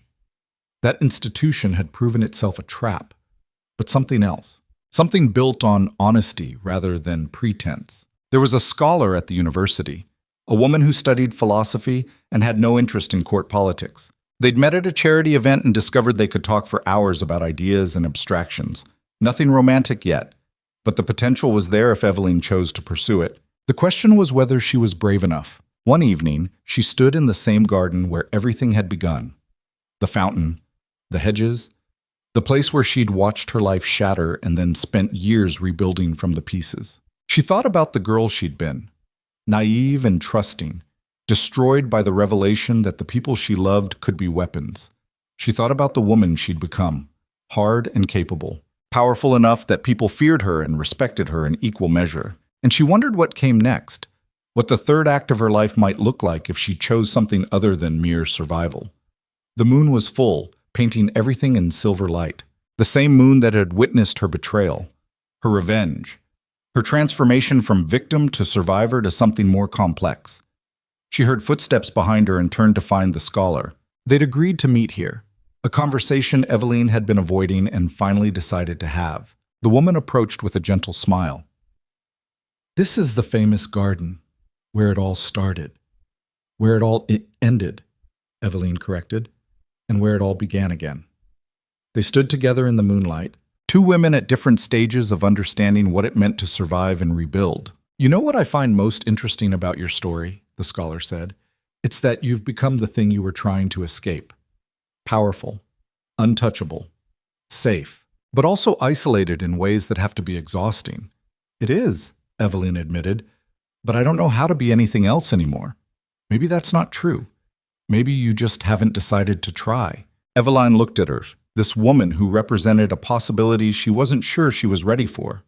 A chance at connection that didn't come wrapped in betrayal or political necessity. Just two people choosing each other for reasons that had nothing to do with survival. "I'm not good at this," Evelyn said finally. "At trusting. At being vulnerable. I've spent years learning the opposite. No one's asking you to be perfect at it, just willing to try. And if it goes wrong, if I get hurt again, then you'll survive. You've proven you can do that." The scholar stepped closer. "But you might also discover that some risks are worth taking. That living with an open heart is different from living with an open wound." Evelyn felt something crack in her chest. Not breaking, loosening. The armor that had protected her for so long beginning to shift just enough to let something else in. She didn't make promises, didn't declare dramatic transformations, just took a small step forward into uncertainty and possibility. And for the first time in years, that felt like enough. The story didn't end with happily ever after. Those were children's tales, and Evelyn had learned long ago that real life was more complicated. But it ended with a woman who'd been destroyed and rebuilt, choosing to risk being human again. Choosing to believe that strength wasn't just about surviving alone, but about having the courage to connect despite everything that could go wrong. She'd spent years becoming invulnerable. Now she was learning that true power meant being strong enough to be vulnerable when you chose. The moon continued its arc across the sky. The garden held its secrets. And two women walked together into an uncertain future that might contain joy or pain, or most likely some complicated mixture of both. But they walked together, and that made all the difference.